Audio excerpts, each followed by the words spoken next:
We're good. All right, I'd like to go ahead and open up the Warrenton Board of Aldermen meeting for December 15th, 2020 with the public hearing section. First item will be the best box storage for ZC-63. Good evening, Mayor and Board of Aldermen. The first public hearing we have is for best box storage ZC-63. As a preliminary matter, I'd ask that the comprehensive plan be made a part of the record by reference. The city's ordinances be made a part of the record by reference. The minutes from the planning and zoning meeting and report from the planning and zoning meeting be made a part of the record by reference, and the public hearing notices for both the public hearing in front of planning and zoning and for tonight, December 15th, be made a part of the record by reference. On behalf of the city, this is ZC-63. It is an application to rezone property from M1 industrial to C3. It is the best box storage project. And if we can go to the report real quick, Melody, I think it's important to note a couple of things. This application came in. I'd like to go to page 3 if we can, Brandy or Melody, that on the report that shows the pushback of the zoning. As you guys will recall, this was originally on for last meeting, but staff essentially, based on the comprehensive plan, requested that the applicant, you can stop right there real quick. If you can see that red area, which is, essentially our retail corridor, the city staff working with the developer requested that they push the storage facility based on meetings with planning and zoning and the Board of Aldermen, push that back to preserve that front lot or front area for a commercial retail area. So they've agreed to do that. Hence, we now have a subdivision of the lot to separate that lot off and preserve that as commercial. This rezone request is consistent with the comprehensive plan now that it is out of that retail corridor area. Staff has reviewed the request, so is planning and zoning. Planning and zoning approved it 8-0. I'm sorry, 7-0. There were 2 absent at the meeting. And staff is recommending that the board approve the rezoning request. I believe somebody is here on behalf, the engineer may be here on behalf of the applicant for the rezoning. I'm here to answer any questions on behalf of the city. There is also, as you guys are aware, a conditional use permit we will address next with regards to conditions put on recommended by staff and also recommended by, as a result of the planning and zoning meeting. There will inevitably be a little bit of overlap between the site plan and the conditional use permit. This is just the rezoning request. And the main part of the request I wanted to make clear on the public hearing was pushing this development back so that front retail corridor is continued through along Interstate 70, which was a request of the Board of Aldermen. So at this point, I don't know if the applicant's engineer is on. There he is. There's Chris. So Brandy, if we can unmute Chris and give him his, I think, 5 minutes. I forget what the policy says. Yes, can everybody hear me? Yes. Yes. Yeah, Yes. my name is Chris Wolf with Wonder Lake Survey and Engineering. We're the civil engineer on this project. I do have a PowerPoint that I put together that will cover the zoning request, the conditional use permit, the site plan, and the rezone. That all goes together, a lot combination also. But I don't know if now would be the best time to give that, Chris, or if I should wait till later in the meeting. I think for purposes of rezone, Chris, I think it's important based on our new policy that you explain the rezone. If you can maybe shed a little bit of light on the retail corridor preservation, I think that would be helpful. With that preservation, the retail corridor, staff does recommend and does believe that this is consistent with the comprehensive plan. But I think it would be helpful if there's anything you want to bring up with regards to the rezoning itself now. And then we can do this. We can do probably your PowerPoint presentation with the conditional use permit, because I think there's a lot of overlap between the site plan, Chris, would be my thoughts. Okay, all right. Actually, Chris. Yes. Sorry, this is Bo Reinberg, the owner, developer of the property. I thought I could probably shed some additional light kind of on the fact pattern of us, after working with staff to identify the commercial district in the front and kind of coordinate that with the master plan of the city has been that's been touched on. You know, our our goal for this development, we build self-storage a little bit differently. So our self-storage units are generally catered a little bit more towards small businesses. We have a larger unit mix. So what that means is a lot of storage facilities around the area will have units that are 5 by 10 and 10 by 10, much more residentially focused. Whereas our unit mix is a little bit larger. So it's a 10 by 30, 10 by 40 units that are really, used a lot by small businesses. In fact, most of our facilities have up to 30% small business. So when we received the feedback from the city that the goal was to align that commercial district in the front, it really works well for us because, you know, again, our use, while we certainly do attract a residential customer, we, because of the unit mix that we develop, are really catered towards that small business commercial corridor type customer. And so by leaving that lot in the front open for retail commercial uses in the near future, we feel that not only does it align with the city's goals, but it also aligns really well with the type of facility that we build and the customers that we look to attract within the Warrenton community. When you look at the Warrenton demographics and growth of really looking at a 10-mile radius, so in self-storage, when you look at your customer focus is, especially on a highway facility, is really a 10-mile customer. And right now, the self-storage availability is 5 square feet per capita, and that really the average nationally is 8 square feet per capita. So there's really an unmet need. And we believe that one of those unmet needs is those larger units that can accommodate not only residential customers who are moving in and out of homes or apartments, but also those commercial customers and small businesses.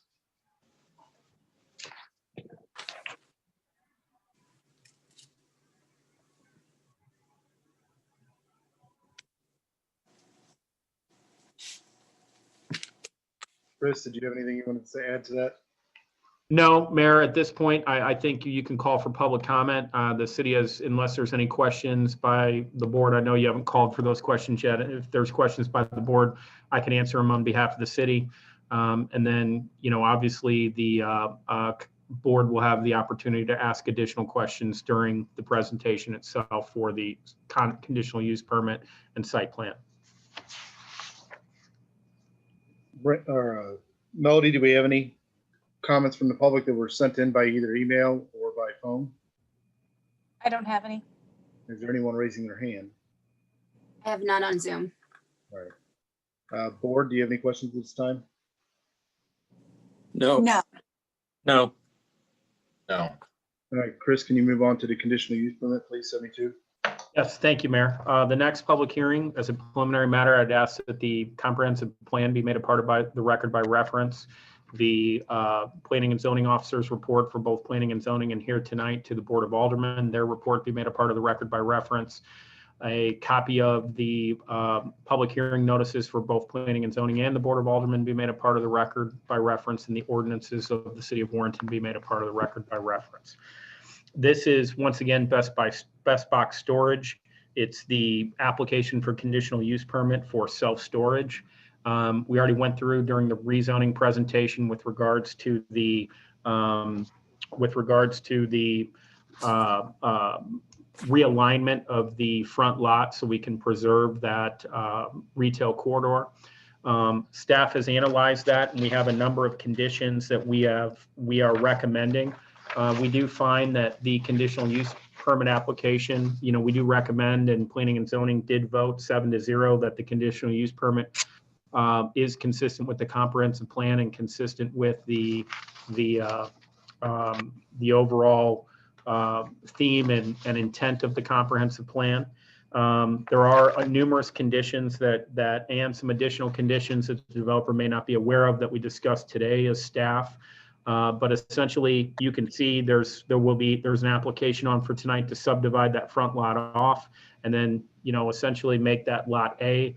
And I think that middle lot, that's what they had to acquire. The developer did, the self-storage area. I'll let him go through his detailed presentation. I want to go through the conditions we're requesting for the conditional use permit. All utilities serving the site shall be installed underground. An irrigation system shall be provided along State Highway AA as required under the city's municipal code. Architectural elevations shall be provided clearly detailing the building height. All lighting shall be arranged in such a manner as to direct the light away from neighboring residential properties and away from the vision of passing motorists. The applicant shall pay into the sidewalk fund in lieu of installing sidewalks down Highway AA. This is one of the things I want to talk a little bit about.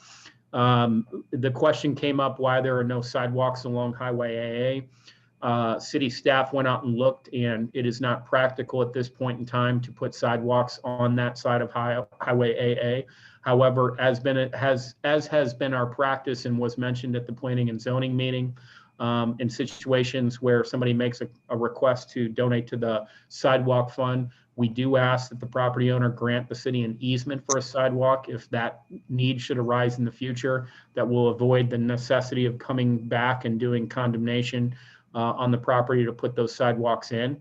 So we are requesting and asking for a condition that an easement be granted for sidewalks along Highway AA along the property owner's property, and a donation to the sidewalk fund.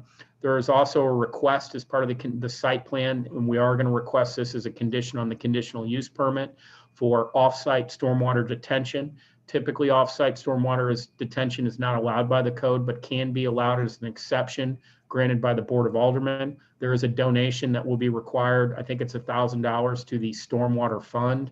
And we are also requiring, or staff is recommending a condition that there be provided a cross-access and cross-maintenance agreement recorded that basically ensures the perpetual maintenance of the stormwater detention basin, that holds both property owners jointly and severally liable for maintenance of that stormwater detention basin. I know one of the issues we talked about today as staff is the stormwater issues within the city limits and ensuring the long-term maintenance of stormwater facilities, which are, typically the property of the landowner or the subdivision association.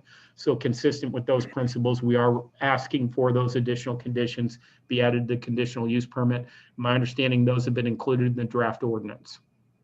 I have nothing further at this point. I'd turn it over to Chris to do his presentation for the conditional use permit, unless the board or the mayor has any additional questions of me. No, I believe you can go on with the presentation, Chris. Thank you, Mayor. Chris, go ahead. All right. Like I said previously, my name is Chris Wolf with Wonder Lake Survey and Engineering, and I have a short presentation where I'd kind of go through the items. If Brandy, are you running that? Yes. Okay. All right. Great. All right. If you want to start back I think I went too far. Yeah, first slide. Best box storage. You've already heard from the owner, Bo Reinberg, in dealing with the what we're asking for. We're going through a rezone subdivision, which is really a lot combination, and the CUP request tonight. So if you go to the next slide. The purpose, basically I just covered this, but the rezone, we're basically rezoning a piece, a 1 acre piece from M1 as it currently exists now to C3. And then once that is rezoned, the process would be to combine that lot with a lot 3, which is the northern tract, to create a new piece of property, combine those two together. And then we're asking for a conditional use permit for the storage facility. Next slide. This is a location map showing that I'm sure everybody's aware at the location Outer Road and Highway AA. Next slide. So what's going on is you can kind of see it in this little exhibit, but the lighter color purple there is the M1 as it exists right now. So the piece to the north is C3 and the piece to the south is C3. So our rezone is ultimately trying to get that piece in the middle to be, that's fine, you can go ahead and go ahead. That piece in the middle, that 1 acre piece, to bring it to match the zoning to the north and to the south. Yes. So you can go to the next slide. Basically rezoning that to match the zoning on both sides. All right, so this slide right here shows basically the lot rezone, and then this actually switches to the lot combination. So once we rezone that 1.8 or 1.03 acre piece to the south, we can combine that with the lot 3 of Creekside Apartments, the development that was previously done. So we're going to combine those 2 lots together. So we have 1 tract of ground to do this development on. And as Chris pointed out previously, you know, that first lot there along the highway, we're keeping that for future commercial use. All right, next slide. So I just want to, this slide right here is just that one piece that we're creating over top of an aerial photo. Kind of gives an idea of what the property was being used for previously. But I'd like to kind of draw your attention to the southeast corner there. What's happening on the east side is there's a creek, the drainage ditch that runs through there. And there is a big tree buffer that is actually going to remain, even though that's off this developer's property. It's on the developer to the east, Creekside Apartments development. So we were actually the engineering firm that worked on that development at the same time.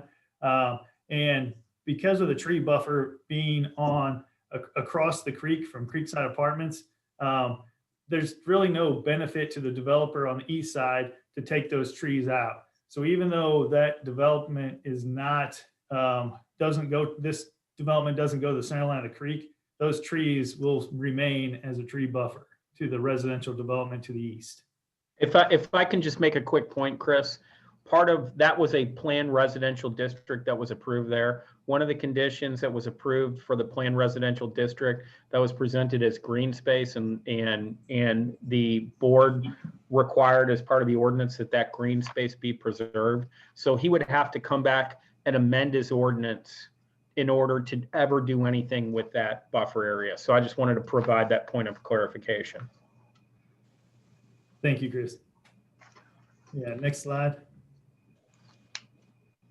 So this goes on to the conditional use permit. And, you know, Chris talked about this previously, but when we first brought this development in, you know, we had actually shown that future commercial lot to be part of the storage facility. And in discussion with the city, and Bo talked about it earlier, the owner, that with the cooperation with the city, we decided to move the storage development back and leave that as a future commercial lot.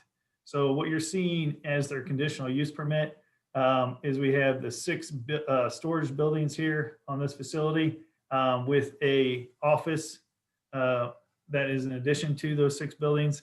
What you can see is the proposed use of the buildings, our pavement area, and then also the tree buffer that we just talked about previously on the east side. And then as we move up to the west side, there will be some sloping that comes into play down off the edge of the parking lot, but we're trying to keep the remaining trees there off the east side. You can kind of see that in the development. In the area where there's not as many trees, we're trying to plant some of those back. So, you know, one of the comments that came up was the irrigation system on the AA side, and Bo, the developer, has agreed to go ahead and put that in per code. One of the other comments was our utilities have to be underground. There's no issue that we can see doing that. You know, water and sewer is there right across the road and also to the south. So we should be able to tie into all our utilities. And we're providing, you know, 1 access point. So by combining these lots, we're really only having 1 access point for this development off of AA. With that being the case, you know, these units, Bo kind of mentioned earlier that these are some of the larger units, trying to kind of get a different clientele in there as far as local businesses that use them for, you know, starter units or people that use RVs. You know, that's one of their other options to go into this development here. Move on to the next slide.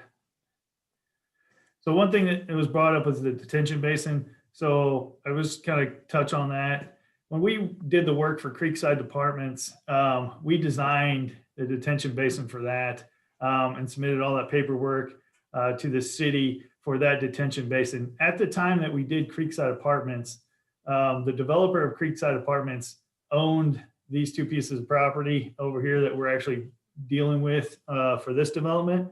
And in discussions with him, we went ahead and oversized the detention basin when we did this design.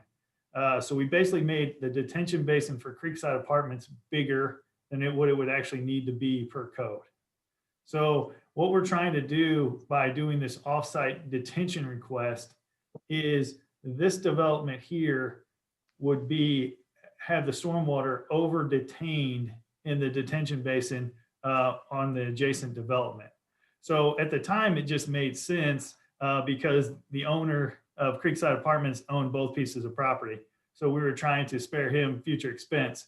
But in talking with Bo and the owners of this development and negotiating with the owners of Creekside Apartments, there was a negotiation that we would try to use the offsite detention that was already accounted for this development. So what happens in just a real generic explanation is the creek runs through the east edge of the best box storage lot, and then it runs all the way back and then through the Creekside Apartments development. Okay, so basically what's happening is stormwater that is coming in from the east side of Creekside Apartments is caught and routed to the detention basin. So what's happening is there's a larger amount of water that's getting caught there and put into the basin. And then the basin has a structure inside of it that only lets out a smaller amount of water. So there's basically a large amount of water going in and a small amount of water coming out. So when you get to the creek itself, the creek is seeing less water because of that detention basin. Now, if you go to the best box storage future development, what is happening there is the water is being caught with a stormwater collection system, and it will be piped down into the creek. So the creek is going to see the same amount of water when we get to the detention basin area, because the detention basin area is actually over detaining, while this development here would be allowed to release the stormwater into the channel. So it's basically a net difference when we get to the detention basin because of the capture of the detention basin on Creekside Apartments. I know that could be a little bit confusing. I don't know if anybody's got a question about that or any concerns or questions about the detention. I will just say for the board that they did provide, after planning and zoning, at the request of planning and zoning and staff, a report of the stormwater calculations. We have reviewed that, and that's Mr. Wolf's representation that they meet, and it does appear as though it is correct that it'll still be over detaining even with the additional water. In discussing with staff, our number one concern is the longevity of cross access and cross maintenance and who's responsible for it. So we have written those additional provisions into the ordinance with the idea that, yes, this looks like it'll work. However, if there is more water and erosion occurs in this open creek area, or if these properties change hands, we don't want to lose track of the fact that, the Creekside Apartments is receiving all that stormwater, and there is a long-term maintenance plan consistent with the board's goals at the planning and zoning joint meeting. Are there any questions by the board? No. No, nope.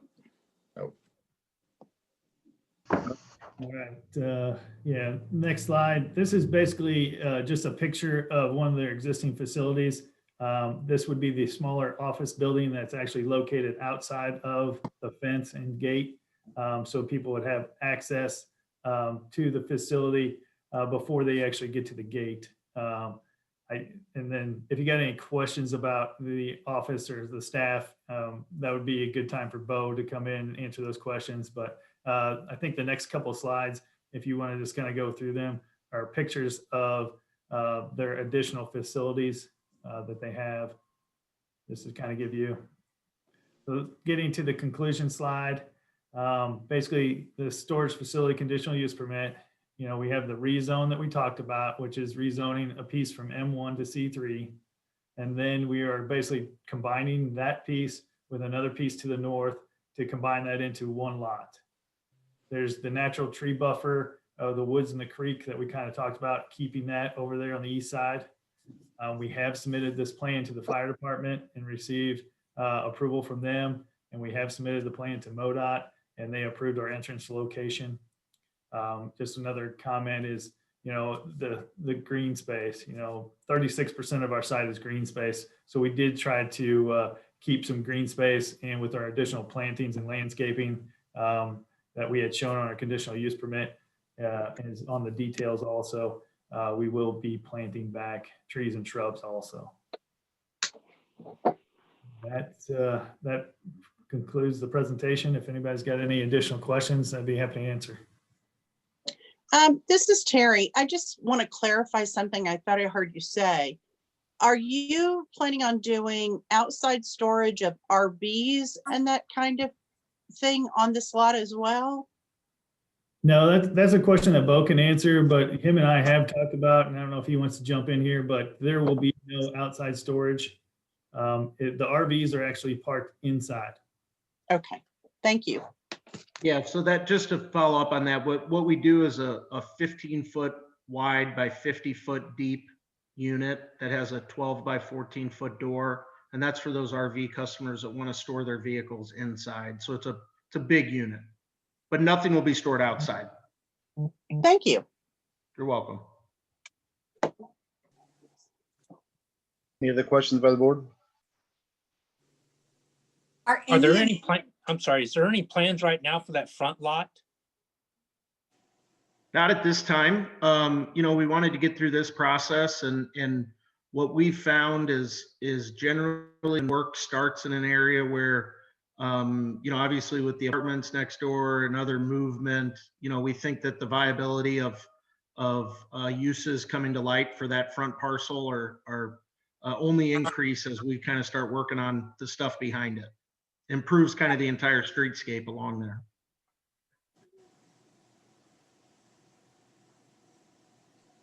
Did I answer your question, Jack? Yes, it did. Thank you. Cheryl, did you have a question?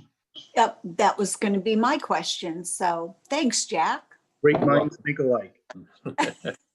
Yeah. Are there any other questions from the board? No. All right. Gentlemen, I appreciate it. Chris, do you need to? Mayor, I would just ask that you call for public comment, verify that there are no public comments if there aren't, and I will present the third public hearing tonight, but not the last public hearing. So Brandy or Melody, do we have anybody raising their hand? Public comments sent in by email or phone, or do we have anybody displaying anything on Zoom? No. I have nothing on Zoom. Thank you, Mayor. The next public hearing we have is the site plan for the best box storage. And just the very nature of this, I just want to give a brief explanation. The conditional use permit is the rezone from M1 to C3, which is consistent in the north and southern parcel are C3. The conditional use permit is the approval of generally the use, although it kind of bleeds over into the site plan because both have conditions. This is actually where, when Chris was talking about the detailed design of it, where we look at that and really where we look at the stormwater detention. As a preliminary matter, I'd ask the ordinances of the city of Warrenton be made a part of the record by reference. The planning and zoning officer staff report, the report from planning and zoning to the Board of Aldermen for tonight, the public hearing notices both at the planning and zoning meeting and here tonight, and a copy of the comprehensive land use plan of the city of Warrenton be made a part of the record by reference. Once again, this is the site plan. This is the kind of the details of what the property looks like. The Board of Aldermen approved the site plan with a vote of 7-0. There it is right there. This approval included the offsite detention. There were numerous conditions that were added to this with regards to the approvals that include the irrigation, underground utilities, architectural elevations, lighting so that it does not disturb the residential property or the passing motorists. And the additional requirement of the request came up, why is there not sidewalk shown along Highway AA? Staff went out there and looked at it. They're not feasible at this time based on the grade and the location. However, the city is requesting an easement subject to the city's approval for future sidewalks if at some point that is necessary, which has been the city's practice over the last couple of development projects. Also a payment into the sidewalk fund. Additionally, staff has reviewed the request for on-site, off-site detention. I know the board grants the off-site detention approvals very sparingly. However, it does make sense based on the representations of Mr. Wolf. City would ask, staff would ask that, some type of perpetual agreement for the maintenance and really responsibility be joint and several for the off-site detention, and that the city be provided a copy of that document, that they work with us for any changes that may be necessary to make sure that that is in place and appropriately written. Right now, we just have a letter from the property owner of Creekside Apartments, and that's just insufficient to make sure that 10 years from now, when the city is not going back and listening to this public hearing again to try to figure out who's responsible for the off-site detention if there is an issue. Beyond that, I have nothing further. I would turn it over to Mr. Wolf if he has any comments with regard, in addition to his PowerPoint presentation.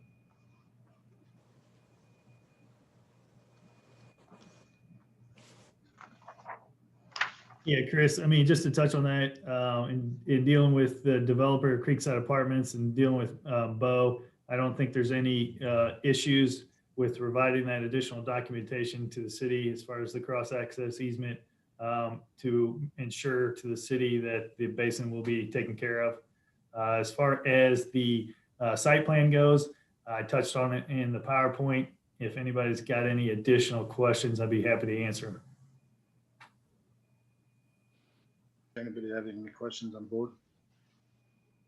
No. No.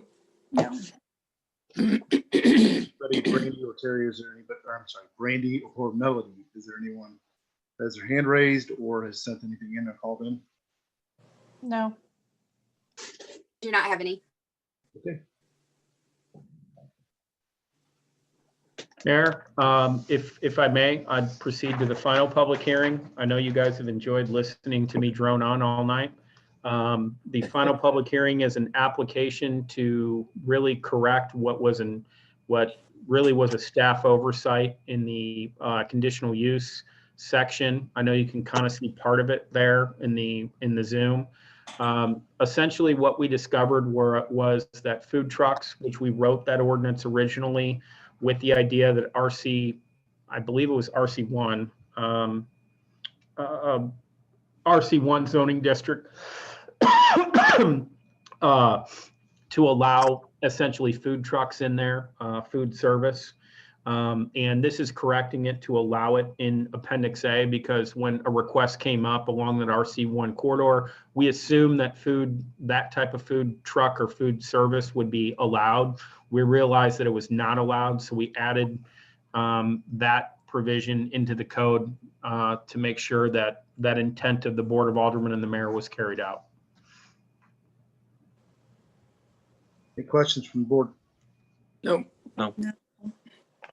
Chris, so are you saying that the conditional use was originally in RC1 and now you're adding it to RC2? Well, I can't see on this if we can go to the report real quick, Brandy, because I don't have the report printed out. I can clarify the answer to that question.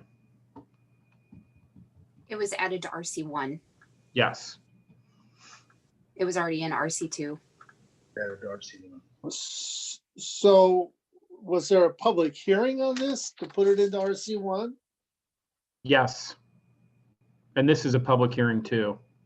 So this is the second public hearing on it. So my understanding is RC1 runs basically north on 47 from Main Street to not quite to the North Service Road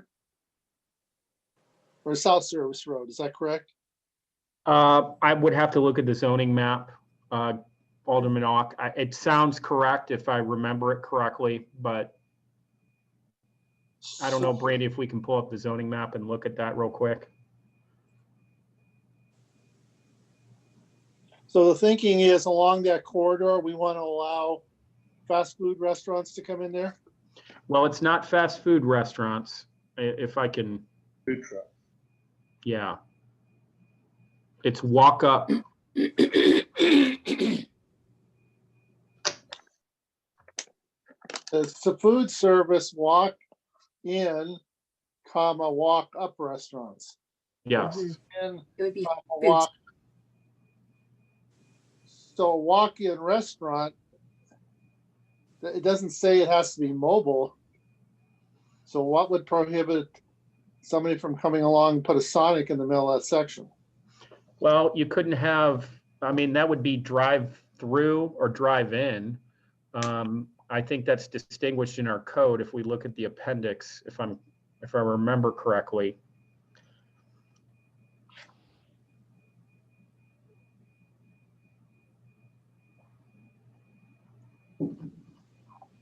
I guess the question is, what's a walk-in restaurant?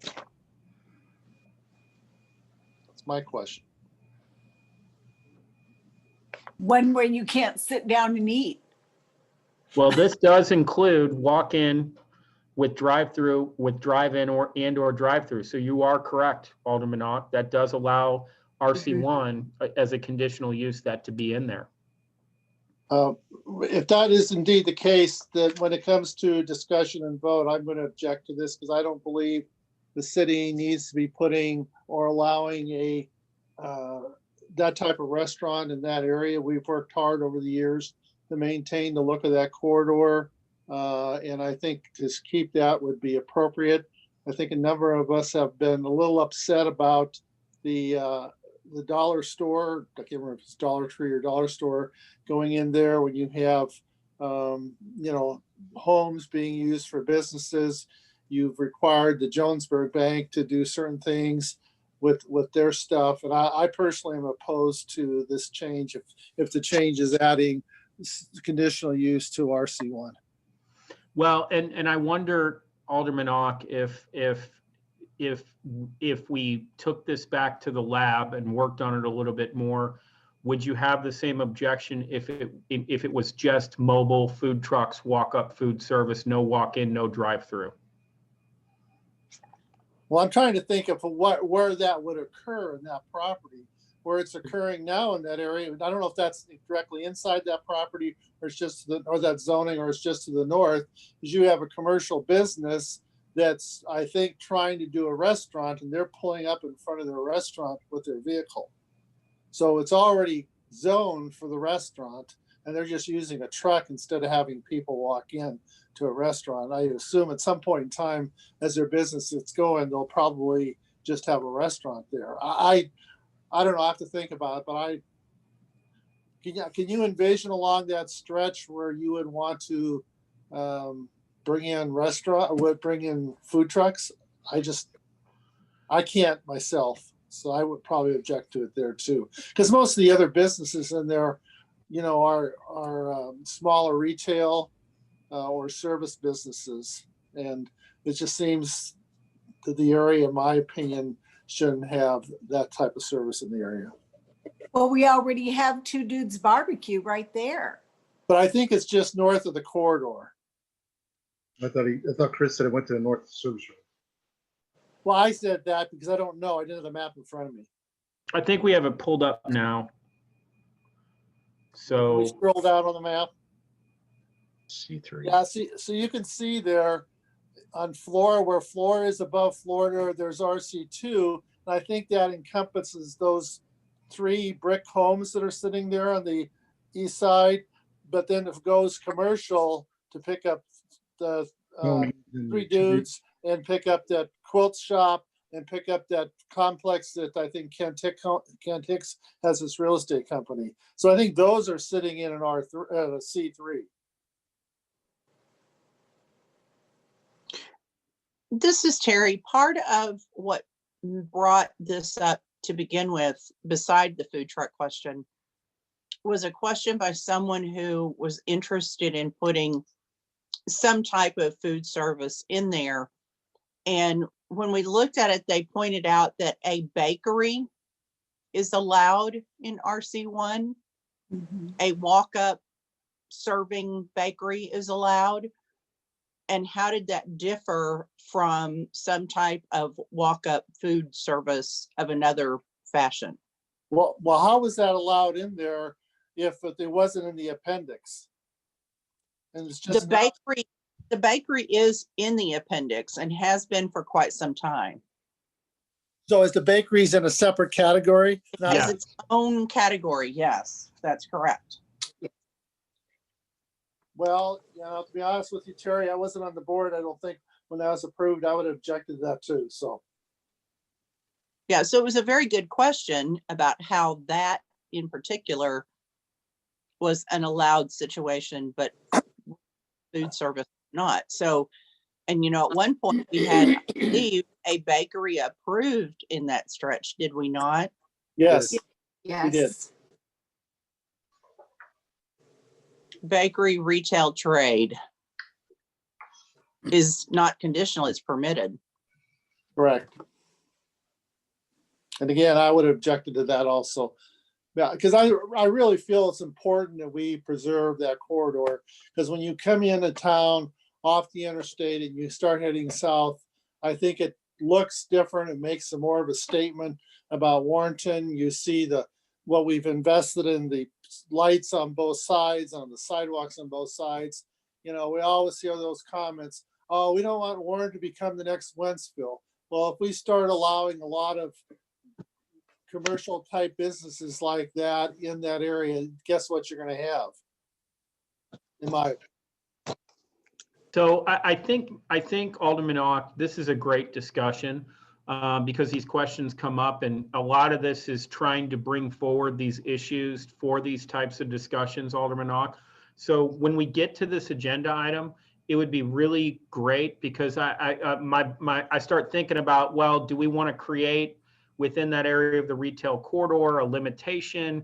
Do we want to eliminate that? It would be really great when we get into the discussion point to get a little guidance, because do we want to take bakery out of there? Is that what the board wants to do and bring some changes back?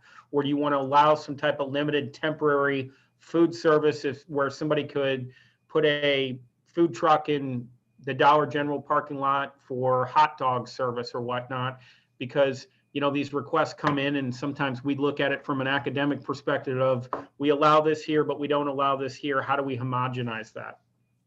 Well, and I agree, this is an opportunity to think about removing the bakery piece, because in my opinion, that was a mistake. And I don't think I was on the board. I might have been on the board on that, but I think it's a mistake. And now the bakery's not going through. The property has a for sale sign on it. And I think this is a great opportunity to revisit this issue. Great. We'll take that feedback and bring something new together during, give us some feedback during discussion. And, if the board can let us know what direction you want to go, we'll get back to work on it.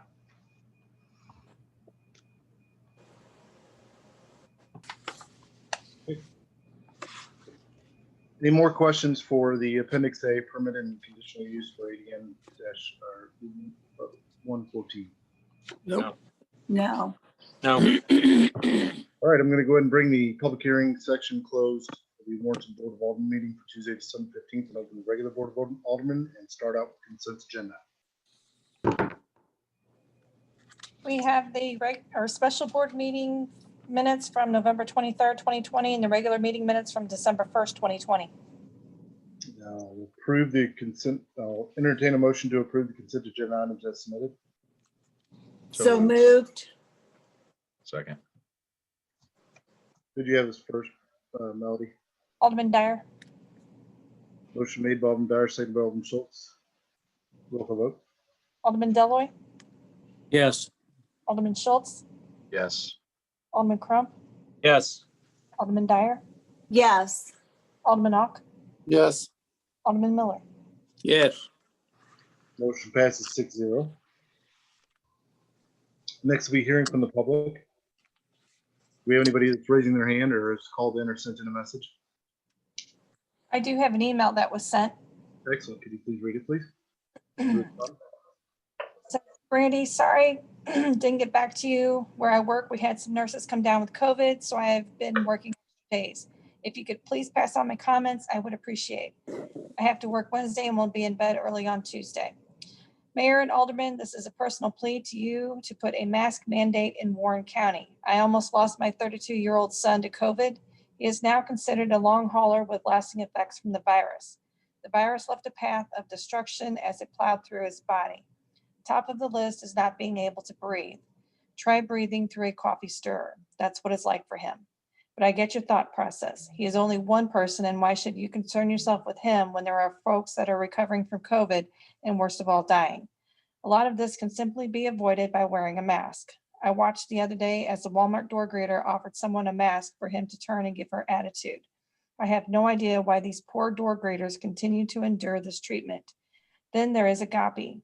They have to also deal with the stupidity of some. This is an incredible organization that does so much for this community. They are mostly staffed by older volunteers. I pray they all stay healthy. Can you imagine if they had shut down due to COVID? I noticed there are more signs in town. Do you really think this is going to work? It is like taking all the speed limit signs down and asking people to use a safe judgment on their speed. Those that have decided to not wear a mask, you're not going to change their minds unless there is a sign. Oh, you changed your mind because there is a sign.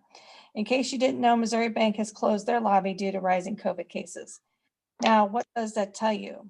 Can you all please get a backbone and put a mask mandate in place?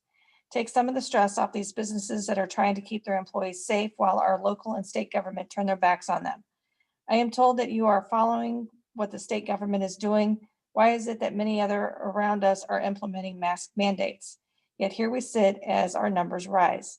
Oh, wait, the health department has outside help now with contact tracing.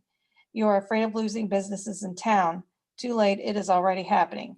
I myself am known of others that are shopping elsewhere. I'm going to stop my plea because I am sure you quit reading a long time ago. I will leave you with one thought. Next time you see someone with a mask that is one vote against you. Patty Russell.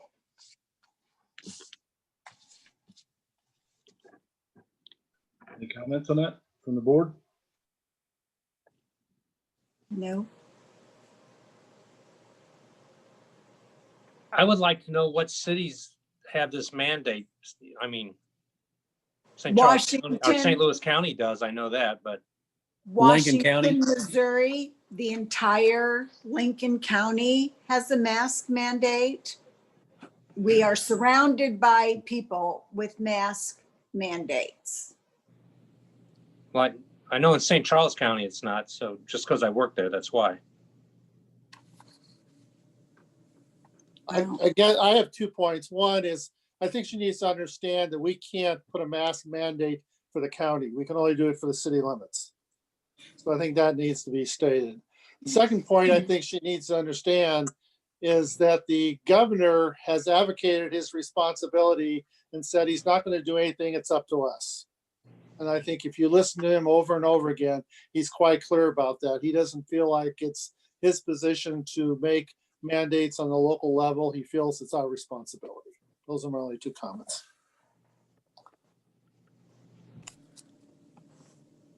Any other comments? I was for a mask mandate. I'm sorry, I have not changed my views on this. I did it not only for the health of our citizens, but I'm trying to keep our businesses open. I think that's an important aspect for us to support our local businesses.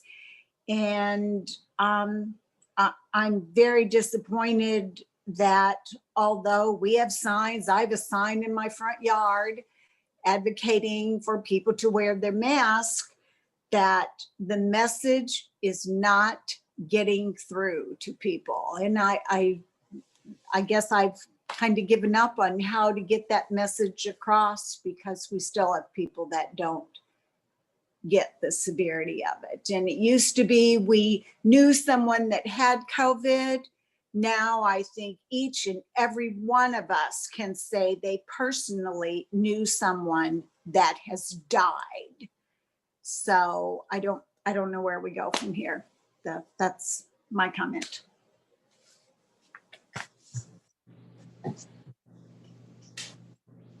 Not justification or anything else, but we'll say, I believe it's next week, the second type and batch of vaccines are coming out, which the first one, Pfizer's, is out now.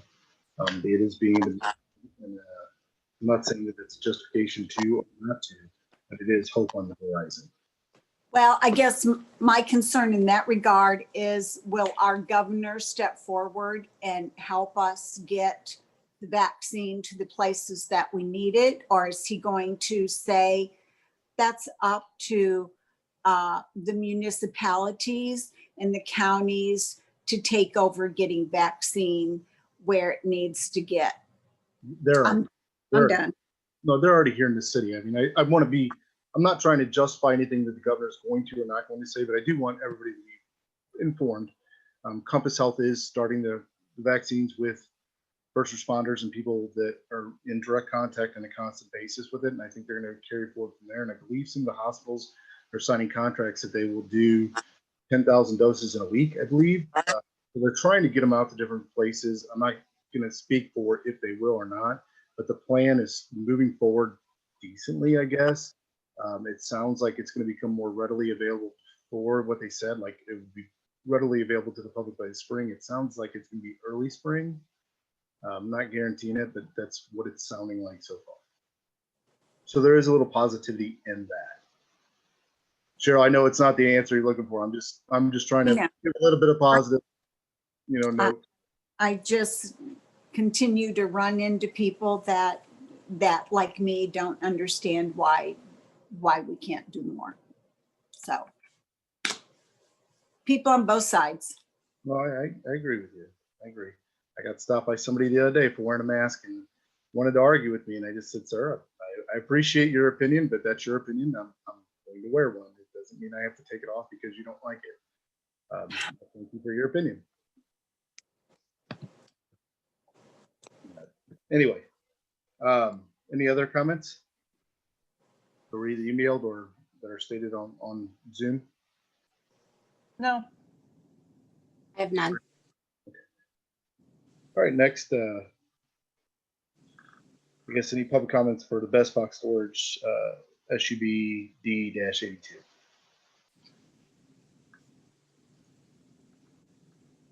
I don't have any on Zoom. All right. I have. What's that? I don't have any. Okay. Board of Alderman comments. Any? No. I thought the Downtown Association did a wonderful job with the parade and the festivities that went on that evening on the 5th. I think they did a great job. I mean, I can tell you personally, I got to share a vehicle with Santa Claus. I thought that was pretty cool. But that's kind of the highlight of my week. He was quite jovial, and I don't know, his belly shook like a bowl full of jelly, but it was a lot of fun. And I was a little surprised to see the turnout we had. I think that is something, Alderman Crump, we were talking about before. It seemed probably one of our better turnouts we've had. And I mean, some people left afterwards, but it was just good to see the parade go off without a hitch. It was good to see the effort they put into it. And I think at least I had a lot of fun while we were out there, as long as you stayed careful. I wore my mask. It's my personal opinion, and my family did too. And had no issues. It was a good time. I would be remiss in not giving kudos to the WDA for a really nice job. Those those people on WDA did work very hard to pull that together. So thank you to each and every one of those people. And I will say, it was really exciting, I guess, and I'm going to speak on a personal note. For the Craven family, I don't know if they're watching or not. It was a lot of fun. Their youngest was able to light the tree. She won the contest. Was so excited to be able to do that. And just to watch, for me, my kids are older now, but to watch a young child get so excited again about Christmas and getting to do something like that, especially with her dad just being back from deployment, was an exciting time. And kudos to that family. They're a great family. I got to spend a little time and talk to them, and just had a fun time with them while we were up there. You're right, Cheryl. I think the WDA did a great job pulling that off. I know it was tough, and I know they tried to encourage mask wearing as well. So they mentioned it several times, and I just appreciate that they're trying to do their best to put something out there too. Any other comments?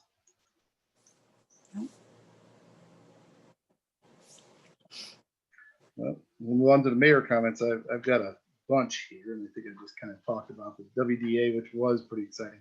I can't wait to see what they do next year. It sounded like they wanted to get their feet underneath them and maybe even push it a little harder. So I'm kind of excited to see what we have next year. Maybe we'll be in a better spot as America next year as we carry forward and get a little more handle on things. So it'll be a little more, you can step it up a little bit more and see a little bit more people. So on to the boards and commission appointments.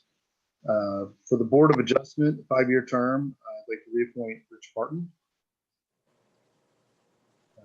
The Building Board, for a 2-year term, I'd like to reappoint Kurt Alger and John Lukemeyer. For Planning and Zoning, 4-year term, I'd like to reappoint Jason Cullum and Dan Durbin. For the TIF Commission, 4-year term, I'd like to reappoint Greg Costello and Ken Jasikas. Any discussions on that or any questions?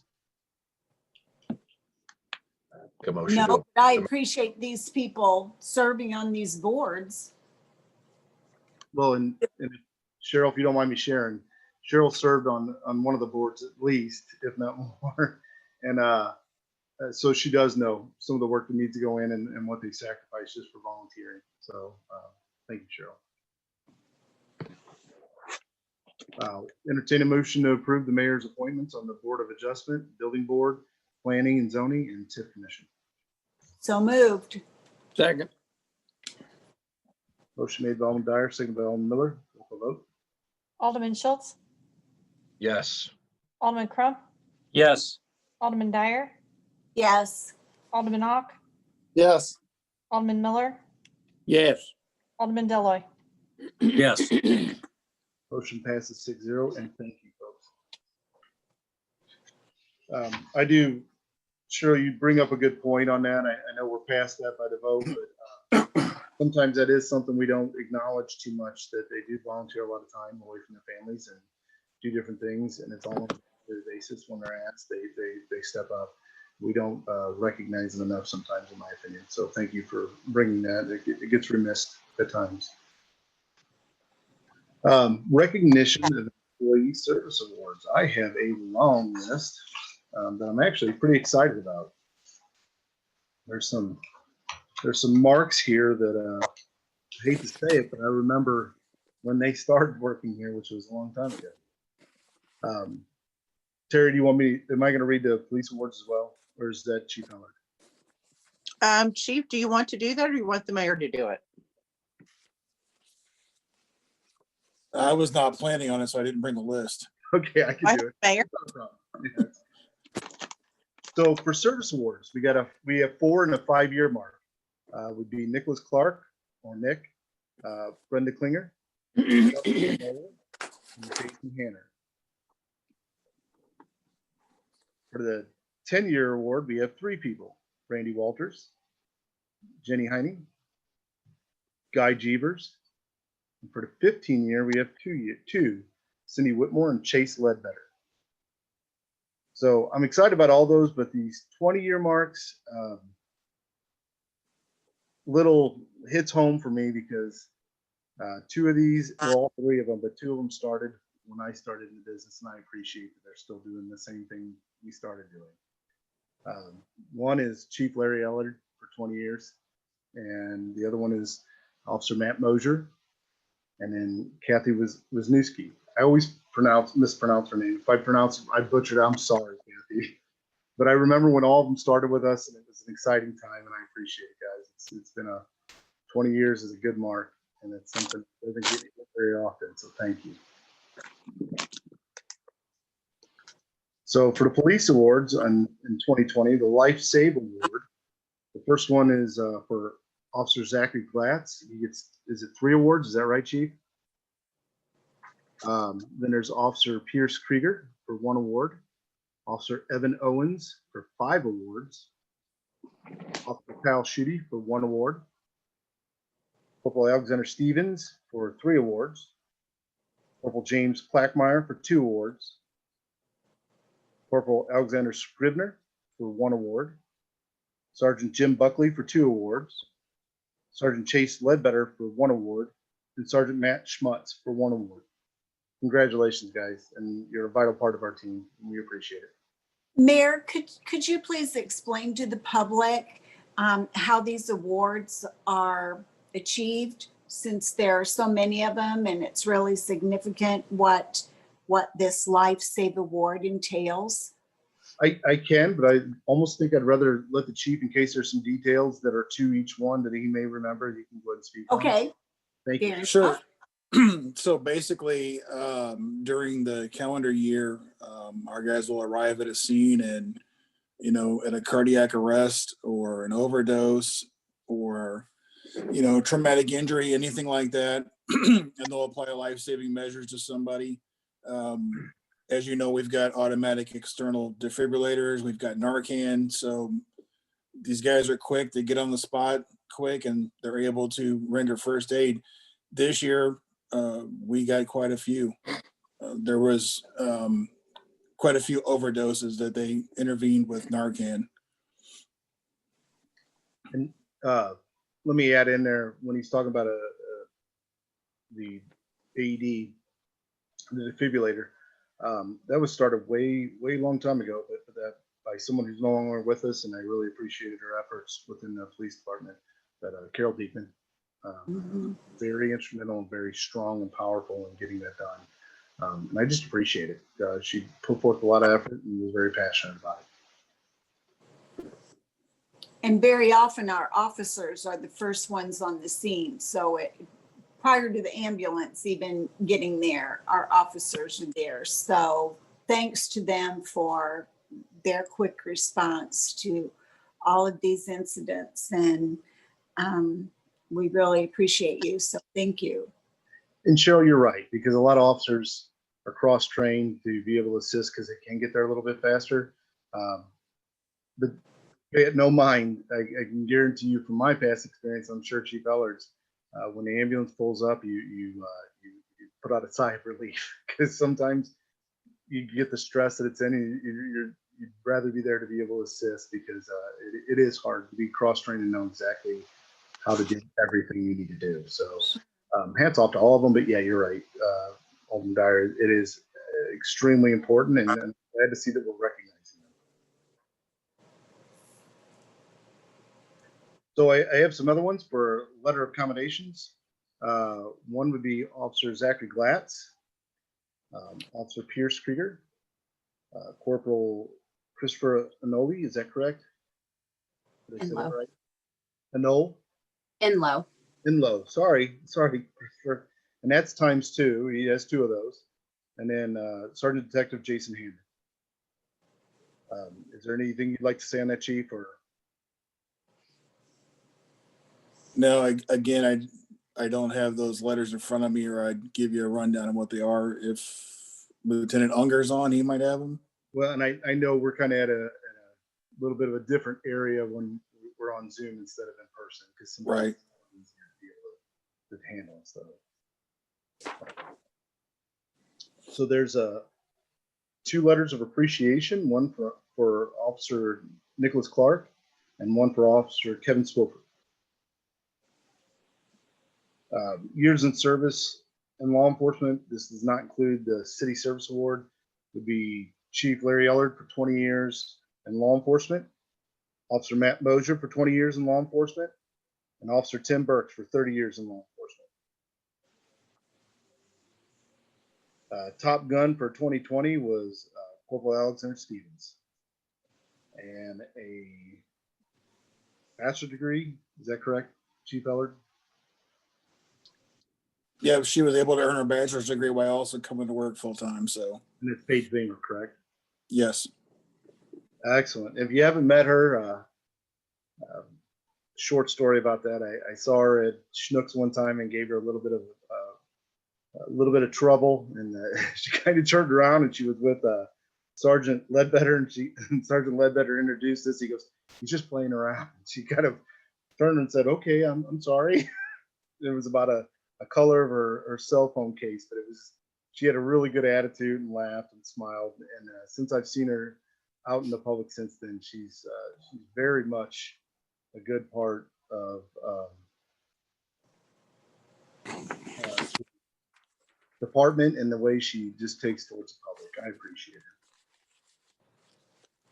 Well, that wraps that up.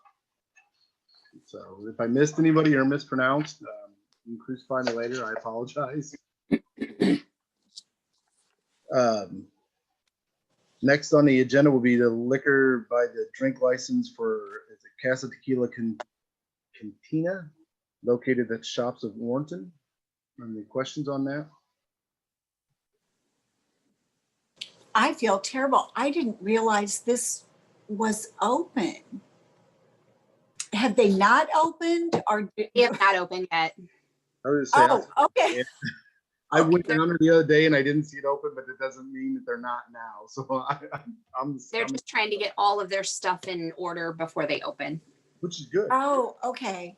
No, that's excellent. I'm glad. Horrible time for a restaurant to try to open. I hope people patronize them when they open their doors.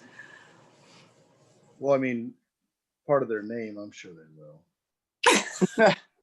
Hey, is that directed specifically to me? No, never. Okay, I'm saying it may be I'm directed just to me making sometimes. sure. I don't know. Okay. I'll entertain a motion to approve the liquor by the liquor license for Casa Tequila. Oh my gosh, so moved. Second. Motion made by Alderman Dyer. Was that Alderman Crump for the second? Yes. Seconded by Alderman Crump. Roll call vote.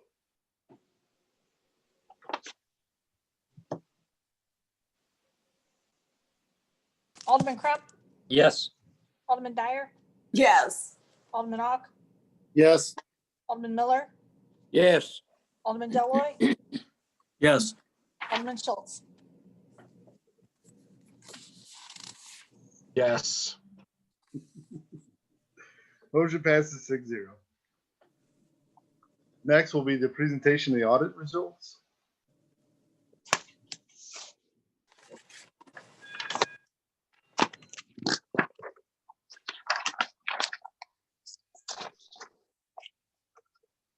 Hello, everybody.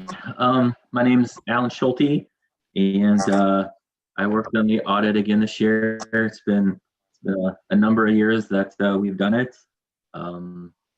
Always enjoy coming to the city. The records are always in really great shape. Everybody always takes really good care of us. And this year especially, it's been a struggle with a lot of audits we've been on. Just working through the information has slowed the process down a lot. Not that anything's been hard to audit. It's just everything takes a lot longer. Getting confirmations back has been a slower process, and just working through things. So I appreciate everybody having me. The city received an unmodified opinion, which means the financial statements are in accordance with GAAP. We didn't have any material audit adjustments as part of our procedures. I'll just hit a few kind of highlights of It looks like you have the management report up, so I'll talk about that first. Just a couple things. All the management report really says is that the statements are the responsibility of management. We're issuing an opinion on the information that we've been provided. The statements include estimates for the city, depreciation on fixed assets, estimating the useful life of something is an estimate. And then the pension, the net pension obligation is also an estimate. There's a lot of things that go into that calculation. Like I said, we didn't have any recommendations this year. The city has really good internal controls in place. So there's nothing really that we had to recommend there.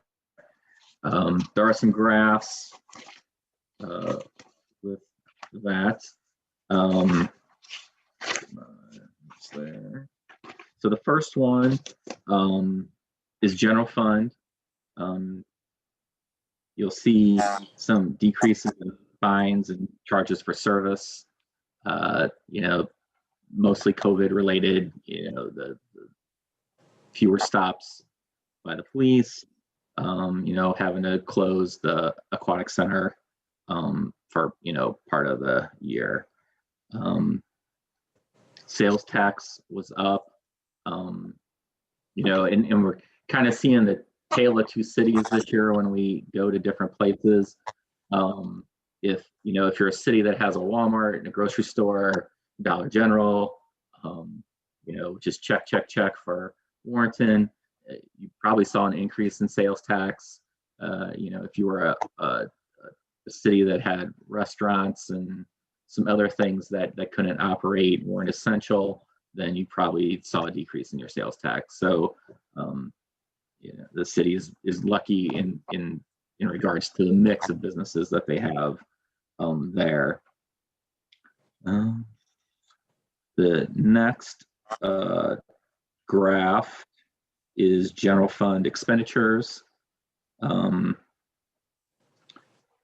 Police expenses were up a little bit due to just increasing staff. And then culture and rec was down a little due to the aquatic center being closed for a little bit.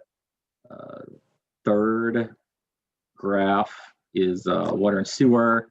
And kind of the main thing there, city had a 4% increase in rates and total revenue went up about 4%. So usage was pretty consistent with the prior year. Expenses were up compared to the prior year, but that was almost entirely driven by depreciation. There was some pretty large projects that went into service in the prior year, which now had a full year of depreciation. On a cash basis, expenses actually were down slightly in water and sewer. Any questions about any of that? All right. Financial statement wise, if you go to page 5 and 6, you'll see the comparisons. This is what we call the management discussion analysis, kind of designed to explain variances. One of the downsides of governmental financial statements, the actual statement itself doesn't have comparative information. It's just a single year presentation. So this is where you would be able to find a little bit of, here's what we were doing last year, here's how we are this year. Current assets, that first line there was up about $700,000. It was mostly an increase in cash on hand at the end of the fiscal year, and mostly concentrated in the interchange fund. So that fund is accumulating some cash. On a few lines, was down about $528,000. We paid off about $1 million in debt, issued $50,000 in debt, still kind of paying for the sidewalk additions. Unrestricted net position. So you can see that's a negative number, negative $7.6 million. And the reason that is the city issued bonds which go on the balance sheet to pay for the interchange, which isn't an asset of the city. So you had debt without an asset. So then that kind of hits your unrestricted net position. But as you can see, it actually increased almost $1 million this year. So you guys are chipping away at that pretty quickly. So, you know, nothing to be concerned about in your case. If you go to page 6,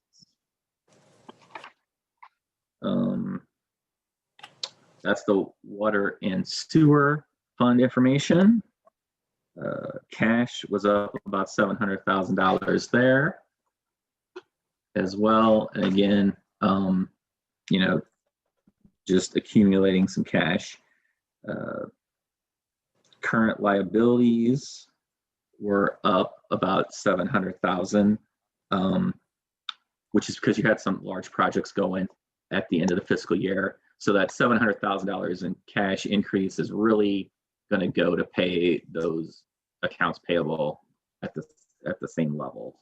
So cash in reality was probably pretty flat compared to the prior year.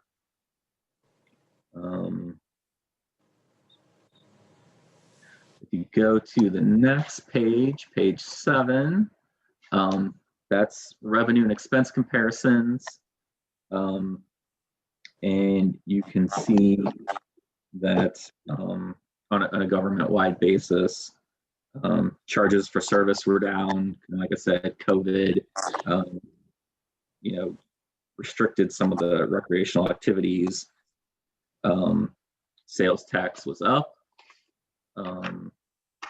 Again, COVID drove that in the opposite direction.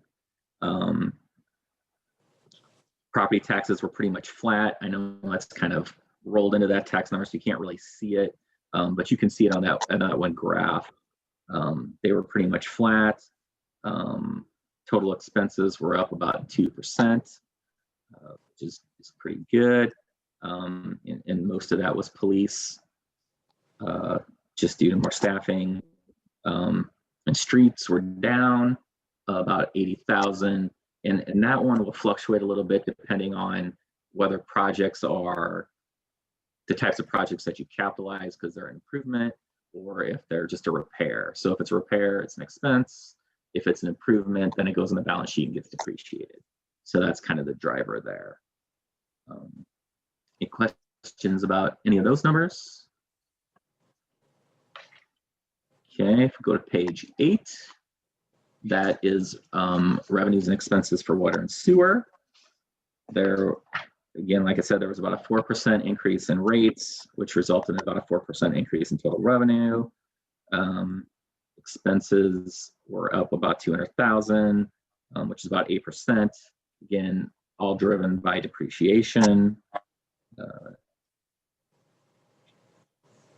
Paid down about $710,000 in outstanding debt in water and sewer this year.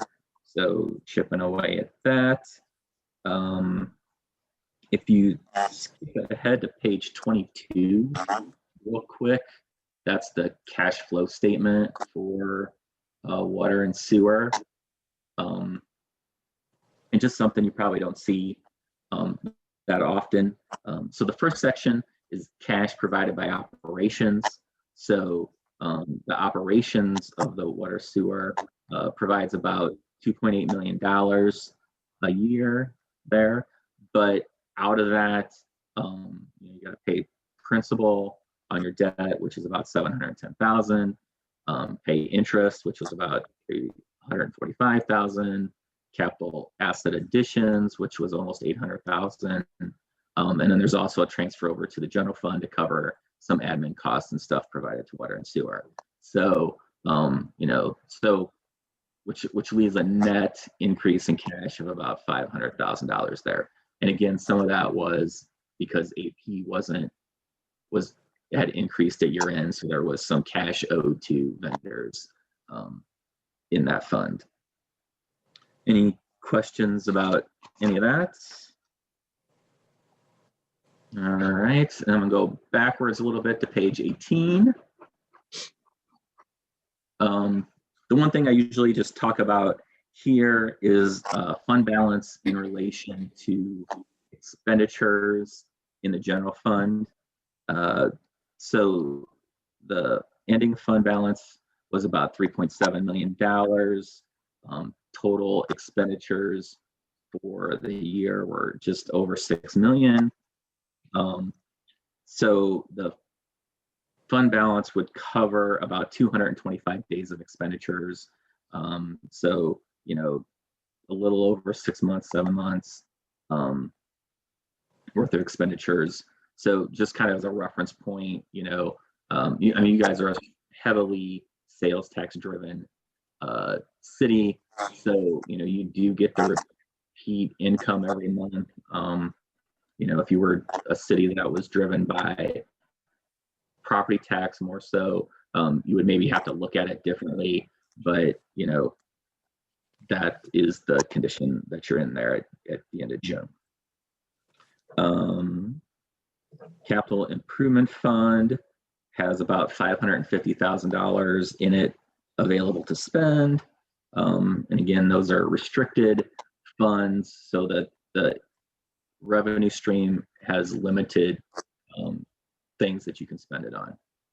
Interchange fund is used to track the proceeds from the debt when the interchange was constructed, and then also accumulate the debt service tax to pay the bonds. So that is the purpose of that fund. And then other non-major funds are just a consolidation of some of the smaller funds, parks and tourism, cemetery, TIF, IDA, things like that. Any questions there? No. All right, and then if we flip ahead to page 48, there's a schedule that shows the activity for loggers for the pension. I usually just like to go over that real quick. So eventually this will be a 10-year schedule. You all joined loggers in August of 2015. So we'll build this up to 10 years eventually. The top section there tells you what the estimated liability is to provide the benefits promised to employees.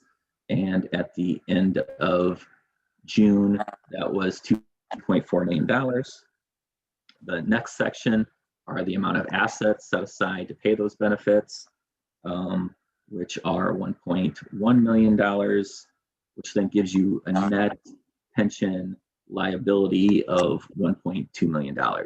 So, you know, since you are new to the plan, you know, it's going to take a while to build up those assets to cover the benefits from prior to joining that were earned. So, but you can see, you know, if you look at the third line from the bottom, that percentage is 47%. Each year it's getting a little larger. That's the percentage, the relationship between assets and the liability. So you have almost 50% of the projected liability now funded. So that's making some real headway. You see you're adding almost 10% a year there. So that's great. So can I ask you a question? Sure. On this page? So if you've seen cities that been in a pension plan for 10 years, what, on an average, what would that percentage be, would you say? I would say that right now, most every city that is in loggers is somewhere between 95 and 105% funded. Okay, good number. So, you know, the standalone ones vary pretty widely. Most of them are in pretty decent shape right now because the market's had a really good run. For non-governmental pensions, the federal government kind of gives like these zone ratings to these types of plans. And if you're 80% funded, you're considered green. And if you're 60 to 80, then you're considered orange. and then under 60, then you're considered red, you know, and just like you would think green is good, red is bad. You know, I think for how long you've been in, you're in pretty good shape. And if you look at the next page, it gives you a schedule of what the actuarially determined contribution is and what the actual contribution is. So, you know, you're making the contributions that the actuary thinks you should make each year. And that's almost always typically the case for loggers. There was a year or two, and to be honest with you, I don't know why the $1,530 difference that one year, probably just kind of a fluky thing. There is a limit, a statutory limit to how much loggers can raise the contribution percentage in any given year, and it's 1%. So if your rate was 8% and they thought you needed to give 10%, they can only raise it to 9% in that next year. And there was a year or two back in like 2008, 2009, when things got really bad, that they did raise it on everybody and were unable to raise it as much as they wanted to. But now that that's all behind us, I mean, the loggers plans are really very well managed and generally are really well funded. So another question on this page. So the percentage is, you know, basically hovering around 7%. Our expenses going into the plan to cover our liability. Is that how you should read that?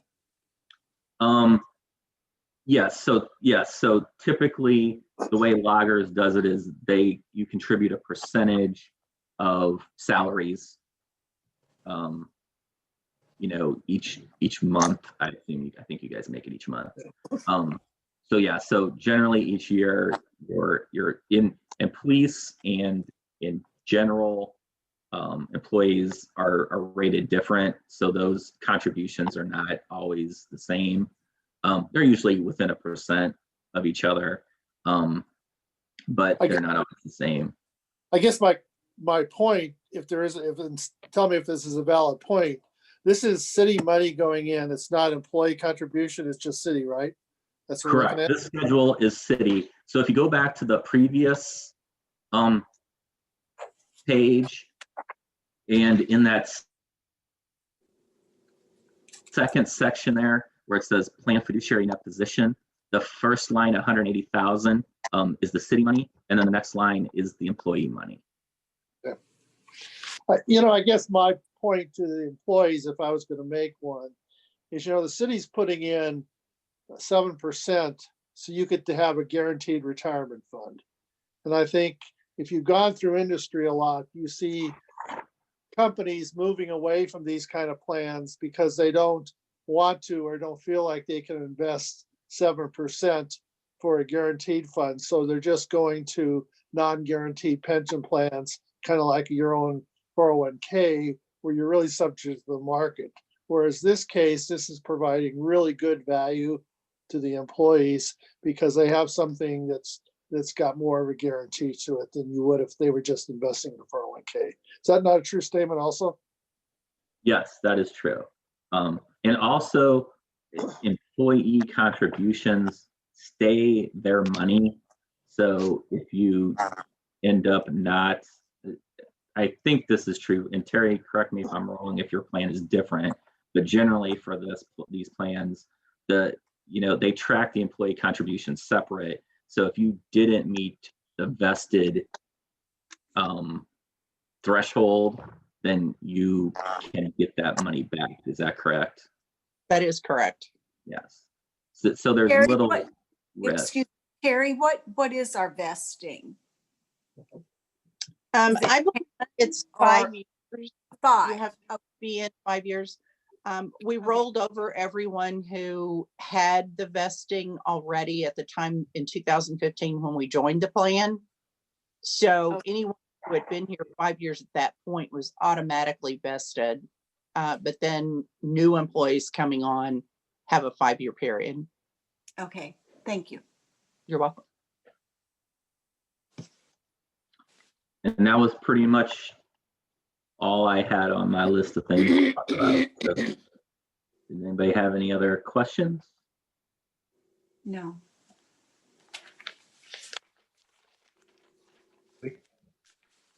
Thank you, Alan. No problem. Thank you for having me. So I just have a question. I don't know if Sure. you can do this or not.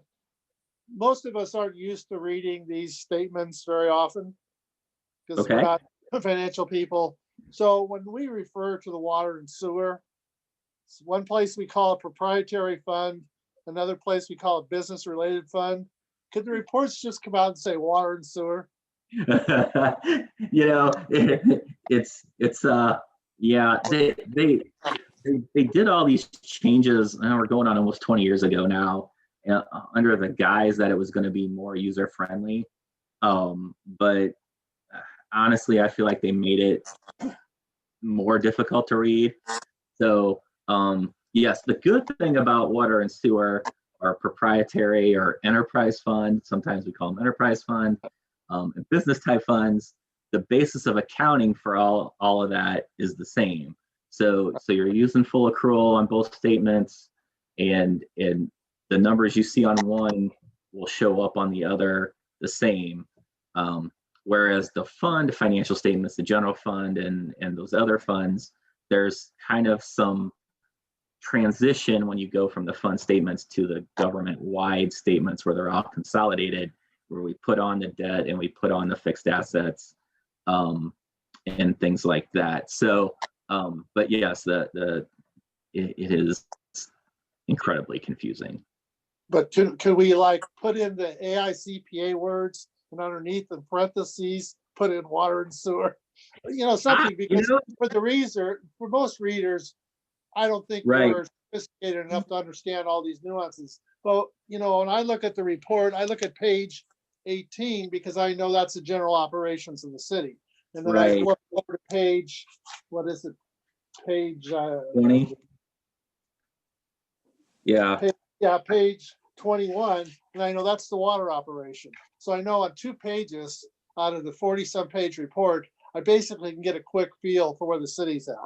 Yeah. And that would be helpful if we could somehow play around with the language and not get the ICPA on our case. I think we can do that. We can do that. Thank you. And again, I'm commending to the staff on a good job again this year on their work, because I know this is very time consuming and it takes a lot of effort. So thank you to all the staff who worked on it. Thank you.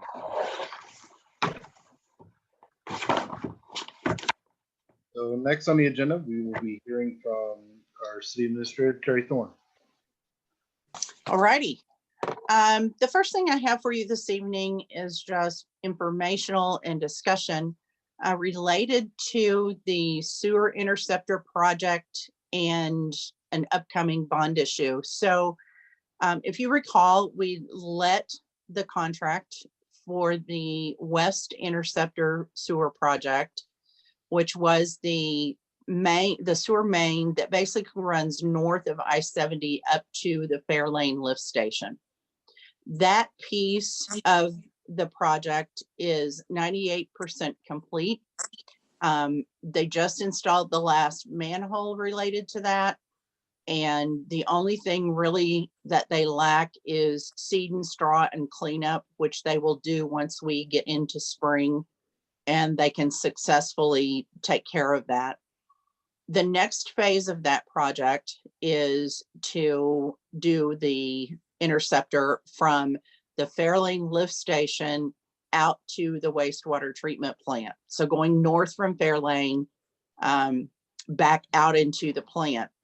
In order to accomplish that portion of the sewer main interceptor, we need to issue the remaining $5.5 million in bonds that voters approved several years ago.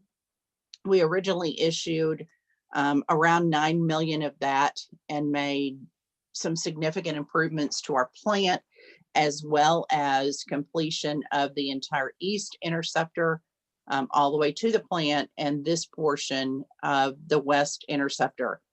Our plan is to have that bond issue funded around April 1st of 2021. About that time, we will be ready to actually bid out the project going from Fairlane out to the treatment plant, and it will complete that. We also will be in the process of putting disinfection into the treatment plant operation during that same time period. So we have a lot of work coming up to get the bonds issued. Engineers are currently working on engineering for that piece of the project. So a lot of changes and informational pieces that we're going to need to pull together. Anytime there's a bond issue, it's a vast amount of information that has to be collected so that the proper financial information can all be put in place, so that prospectus can be issued to potential buyers, all of that sort of thing.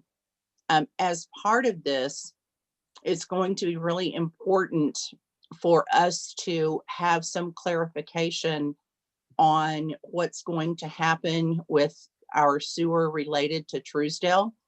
And I think Mayor, a few months ago, we talked about this, and perhaps you can provide us with some update, or maybe there's even a newer update than that we can seek out.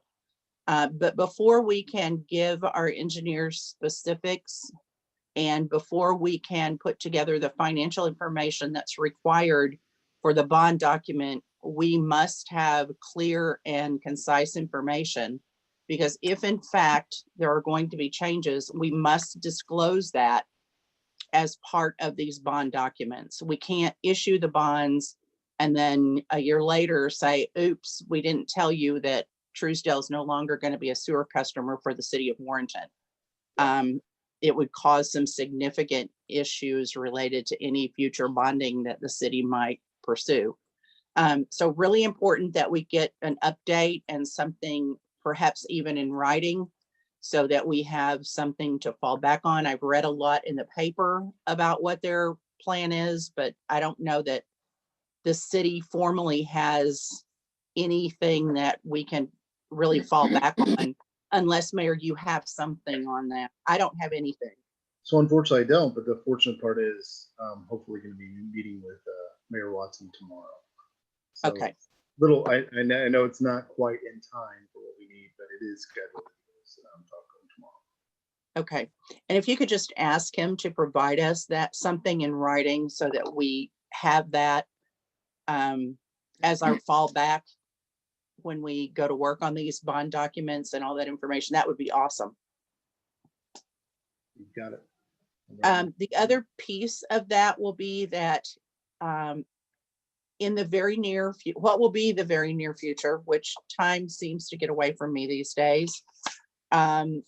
If you recall, when we did our planning for the increase in capacity at the treatment plant, in 2023, we will be going back to the voters, asking for approval for additional bonds. Those will be the bonds that will actually accomplish the capacity increase at the treatment plant. We have paid off one loan that was out there, and we will be making this month the final payment on another debt instrument. So our long-term plans for the timing of putting all this together seems to be working very well for us. So there's a lot of funding involved, as you all well know, with any kind of improvements related to sewer into the treatment plant. It's always very costly, but it appears as if our financial plan to get all of this done is working well, and we are on target to get all of that accomplished according to our original plan. So that's all good news. Other than that, I really want to issue a thank you to Warren County and to Joe Gildahouse. We were contacted a few weeks ago, And they have provided to the city another backpack sprayer. This is a sprayer that puts out the disinfectant. So we are able to disinfect everything from offices to vehicles that are utilized to anything else. They provided us with that backpack sprayer and the chemical solution that's utilized in it. So we greatly appreciate that. And we are utilizing those sprayers on a very regular basis to try to keep our employees as safe as possible. And fingers crossed, we have been very successful and very lucky thus far that we've avoided anything major. So thank you to the county for providing that for us. Terry, And real quick, I'm sorry. just real quick, for the rest of the aldermen, what Terry's saying, it's if I remember right, reading it, I think it's almost over $1,000 backpack because it does an electronic type emission to the spray that's supposed to wrap around metal and get into a fine mist on the thing. It's actually quite extraordinary to watch how nice of a backpack it is from the spraying. It's not your typical pump and spray. It's actually really nice. Terry, was this, excuse me, was this funded through part of the CARES Act? Is that how they received money to pass it on to us, or?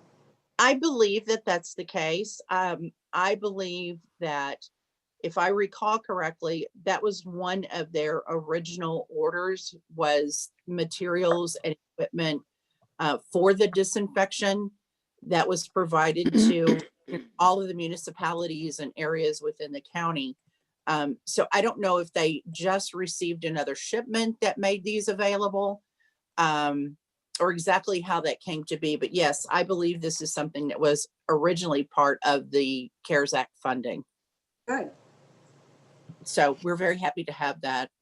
The mayor appointed members, reappointed members to some of the boards and commissions earlier this evening. And we do have some open positions still on some boards and commissions. We have an opening on the park board. We have 2 openings on planning and zoning and 2 openings on the tourism commission of our active boards that we really need to get filled. So if any of you have potential candidates or someone who's contacted you with an interest, please get that information to Melody. We will be putting together the committee for each of these to interview, if you will, the candidates and sort of vet their applicability to those different boards and commissions. Melody has actually received a couple of contacts from individuals in our community with some interest. And I think those may have been related to articles that went out in the newsletter asking if there were residents who had an interest in serving. So right after the beginning of the year, we will be putting together a committee for each of those to try to get as many of those positions filled as we can. So certainly if you're aware of anyone, please let Melody know. And we will try to get all of that done at one time when we get those committees put together. Terry, these positions will take effect in April as well. Is that correct? No, these would be immediate. Oh, okay. Same way we just did the reappointments, we just asked for the approval. Oh, okay. I was going to say, I'd go back to the park board. Okay. I actually wrote that down earlier, Cheryl. So I was going to be asking you if you had interest in some of these committees. Sure. Once you were off the board. So, okay. Yeah, but they would be once they are vetted by the committee, and then that would be go to the mayor, and then the mayor would bring those recommendations to the board for approval, just as we did those this evening. So we'll be working on those early in January. The only other thing I have is just to let you know that staff is in the process of applying for a TAP grant, Transportation Assistance Project, I think is what that stands for. It's a MoDOT grant. We believe that the sidewalk and stormwater project going along Veterans Memorial from Market Street out to the shops at Warrenton and Rural King, that project will meet those requirements. So we are in the process of researching and putting together that grant to see if we can access some of that transportation funding to help us to pay for that project, which, if you recall, is very costly. I think we have the first section of that, the first phase, in our current budget, but it would be great to be able to accomplish that entire project. And with this grant, it would certainly help us get that done, maybe even in the next year. And that's really all I have, unless someone has questions for me. I do have questions. Terry, on the tourism board, I know those are item specific, if you will, owner of a hotel and such. What 2 positions are open, if you could elaborate? One is tourism, and we have broadly defined that in the past because these positions are the absolute most difficult to fill. We don't have a lot of tourism industry in our city. We don't have a lot of hotel motel in our city. So if we can find someone who broadly fits the positions, we certainly would do that. And our thought process recent years has been, it's really more important to make sure we have adequate positions filled, even if we can't meet those very specific criteria. So at this point, if we have someone who's really interested, we will make it work. Okay, thank you. You're welcome. So the one thing I'd like to say is I'm really glad to see that if that is in fact what happened, that the newsletters reaching out to people and piquing interest, because it has been very difficult, not only for I think some of us on the board or myself, but Terry, even staff. I think it's safe to say it's been difficult to try and find people to fill some of these positions. You're absolutely correct, Mayor. And remember, with tourism, we expanded that outside our city boundaries to include Warren County residents. So if you know someone who is interested in tourism and they are outside our city border, as long as they're residing in Warren County, then that meets our updated criteria.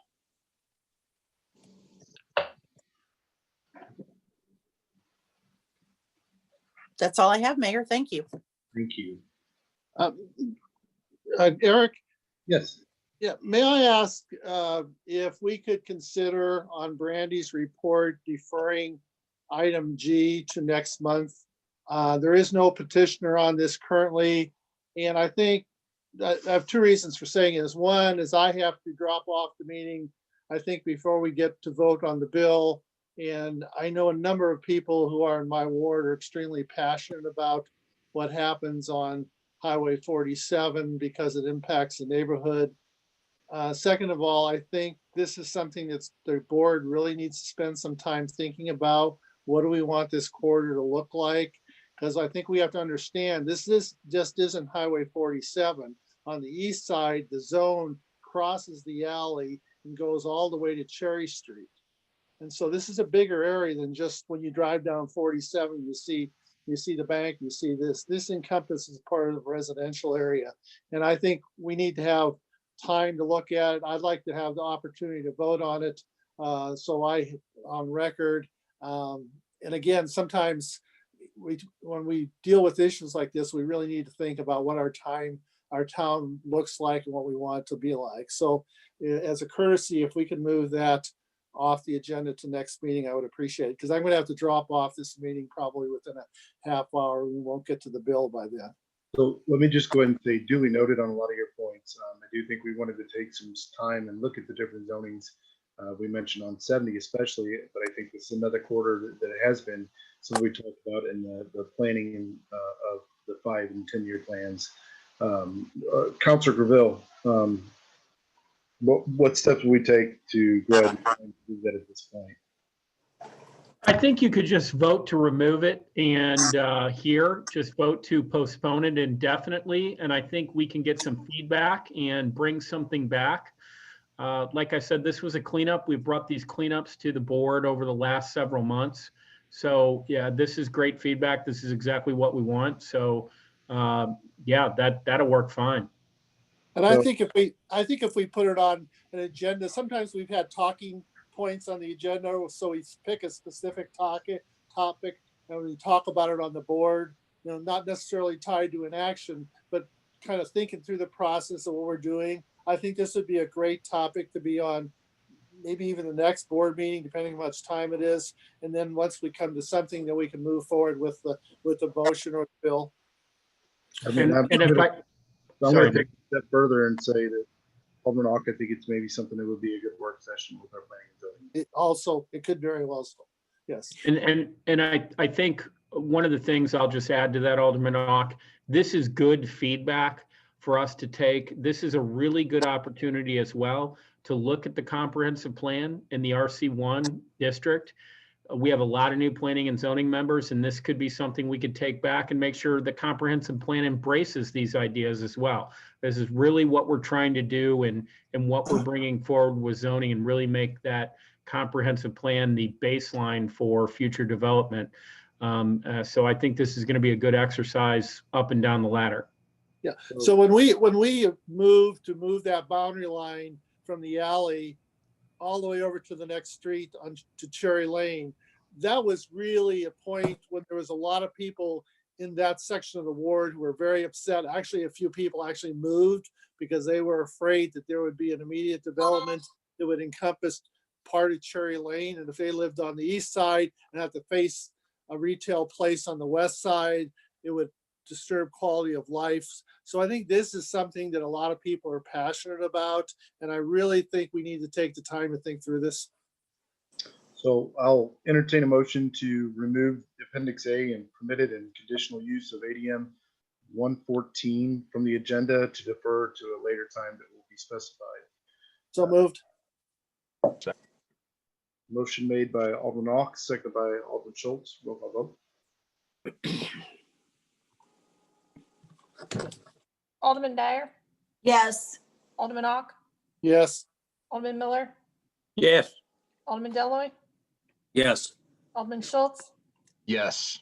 Alderman Crump. Yes. Motion passes 6-0. It'll be. Thank you, Mr. Mayor. Thank you. Thank you for making the points, and thank you for standing up for your ward and the people that are in it. You're always very passionate about it, and although sometimes we don't agree, you always seem to put a thought in my mind that sometimes I didn't see it from a different point, and I appreciate that. I really do. Thank you. Terry, did you have anything else? No, I didn't. That's it. Thank you. Thank you. Next, we'll hear from Director of Operations, Brandy Walters. Good evening. The first thing that I have for you tonight is regarding police vehicles. So I just wanted to make you, the board and the mayor, as well as the public, aware that we are currently in the process of changing the colors of the vehicles. So we have, in the past, we've had navy blue, and then we went to the Chargers, which were a all-wheel drive type vehicle to drive in the winter, and they didn't have it in navy blue. So as you've seen, that's a little bit of a different colored blue. This year we were unable to get the Chargers, so we went with an all-terrain vehicle of a Durango, and those also did not come in blue, so they only came in black. So with that being said, it seems like every time we turn around, we're having to change the color because it doesn't match. So moving forward from now on, we're going with black because it's a basic color. Everything comes in that color. So just so you guys know, we will have 2 new Durangos that are black, but everything moving forward is going to be black so we can stay consistent. No two tones. It's going to stay black. Yes, it's going to be black. It is the easiest thing to do, and I don't think they're ever going to do away with black cars. So I don't think so either. Yes, exactly. It'll just make life easier for them. The next thing that I have for you is our monthly admin report. As you can see on there, we have, we're just going through and doing everything pretty much the same. I did want to let you know that the city did participate in the hometown Christmas. They gave away goodie bags that also had instructions on how to write letters to Santa, and they could drop them off in our big red mailbox that we have. And Lisa did this, and they gave away 65 goodie bags that night. And hopefully we'll get plenty of letters back that are going to Santa Claus so that possibly he could write them back. See, and I also thought that would be the advantage for Councilor Graville to make comment on my photo shoot at Blue Anchor, but I guess he didn't see that. Mayor, I did wonder if your light up suit was worn, but I very shortly after I did get feedback that you were electric that night, if you will. He was lit from what I saw. I was on Electric Avenue. And then he had a light up suit on too. I was on Electric Avenue, I guess. I don't know. I chose my words carefully, Mayor. I chose my words carefully. The next thing that I have on my list is the best box storage for zone change number 63. That was discussed earlier, and there is an ordinance later on the agenda. That is the same for the subdivision SUBD 82 and the conditional use permit 72. So if you have any questions on that, there is ordinances later that will be voted on later in the agenda. Oh, and also SP 142, sorry, the site plan as well. All of those for the best box storage. All be bills later on the agenda that we can up to. Yes. The other thing, I had a couple other things that I wanted to let you be aware of is the Aquatic Center is going to open their doors starting on Monday, the 21st to non-members. So right now we have been doing only open to members and with limited hours. And of course we have limited number of people because due to all the COVID restrictions. However, starting on Monday, they're going to open it up to residents of Warrenton, and you don't have to be a member, but you still have to make a reservation. They can do that online or in person, but it'll just kind of open that up a little bit more. They'll still have the COVID restrictions. They'll still get temperature checks. They'll still have to wear a mask, all of that stuff when they come into the building. And we'll still have our limitations at 20 people in the pool at a time.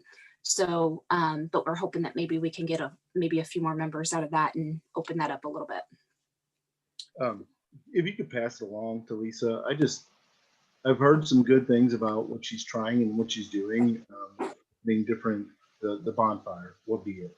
I just really appreciate putting forth that effort. That if you could just pass that along, Sure. that people that commented to me, and I appreciate it. Absolutely. She's really trying considering the circumstances right now. Well, I think she's putting forth a great. The other thing that I have for you tonight is I wanted to give you a little bit of an update. I talked to Brenda Klingler this morning about the animal food pantry. So I wanted to let you all know that she is going to start taking applications for that. If you have a need for that, she's going to start that tomorrow. She's going to accept applications on Tuesday through Saturday every week from 8 to 3 p.m. And as long as they bring their documentation with them, she should be able to approve them on site. She's going to take those at the animal shelter. And she has currently that need enough animal food and buckets and everything that she thinks she could do about 100 at her first go around. So her first date is going to be January 3rd, which is on a Sunday. And she is going to do that. She's going to make it consistently the first Sunday of every month moving forward, starting in January. Is there any way we can accommodate that on our website or Facebook? It'll absolutely will be on our Facebook. It's going to be on her Facebook, the Animal Control Facebook, and it'll be on our website. Excellent. Thank you. And Brandy, on the website, does it actually say what kind of documentation they will need specifically? So yeah, it will tell them how they can get approved. It'll have the application on there, and which it may already be on there. I know they were working on that yesterday, and it'll have what documentation they need to turn it in. So if they wanted to look at it ahead of time, they can, and they can know whether or not they qualify. And if they have a printer at home, they could go ahead and print it out and have it ready when they get there, because she is going to still practice social distancing at the shelter. She'll give them the forms and everything on a clipboard in their car. And that's the way we'll have it filled out. So people won't be standing in line or being close to each other. okay, good. And what is the latest, Brandy, on the food, the little distribution thing where people can get food out? What's going on with that? So on that, I'm still kind of waiting in limbo right now for NECAC, their higher ups, I guess, at Bowling Green to sign that. The the people that needed to sign it were out for a little while, and then I was out for a little while. And so we're kind of in limbo still right now on them getting that approved. Once that gets approved, I don't think that's going to be, because they actually wanted it. So I don't think that's going to be an issue at all. It's just timing with their meetings and all of that. Okay, thanks. You're welcome. And that's all I have for you tonight. Before we jump to the next, I want to make a comment on the big box store, or the best box storage. I've driven by that location probably 30 plus years now, commuting back and forth to work, and you always wonder what's going to develop in that area. And I have to say, I'm personally very pleased with how the owners of not only that operation, but the Creekside apartment operation have approached the land using so much green space. And I think it's going to be something that we can, as a community, can take great pride in. And I'd like to also compliment the architect and engineering firm for their presentation, because it was extremely easy to follow and it was well thought out. So again, that's my positive comments. It's good to have a developer come in who really does the due diligence. And that's all I have to say. Thank you. Next, we'll hear from Maintenance and Grounds Director Brad Busicruz. Good evening, Mayor and Board. You have my monthly report in front of you.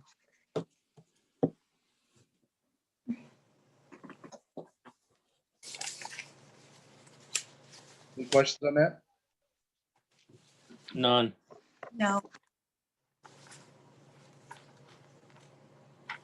Well, Brad, it sounds like you're going to get off easy today. Very good. I'm glad. Thank you, Brad. Thank you. Bye. Next, we'll hear from Building Commissioner Mike Cross. Good evening, Mayor and Board. You have my monthly report in front of you. Anybody have any questions for Mike? So Mike, what's the magic number going to be for new homes this year? Well, right now, as the report was done last month, we were at 85.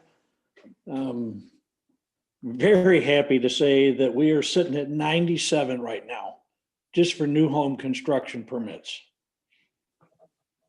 Wow. Hopefully 100 is what I'd like to see.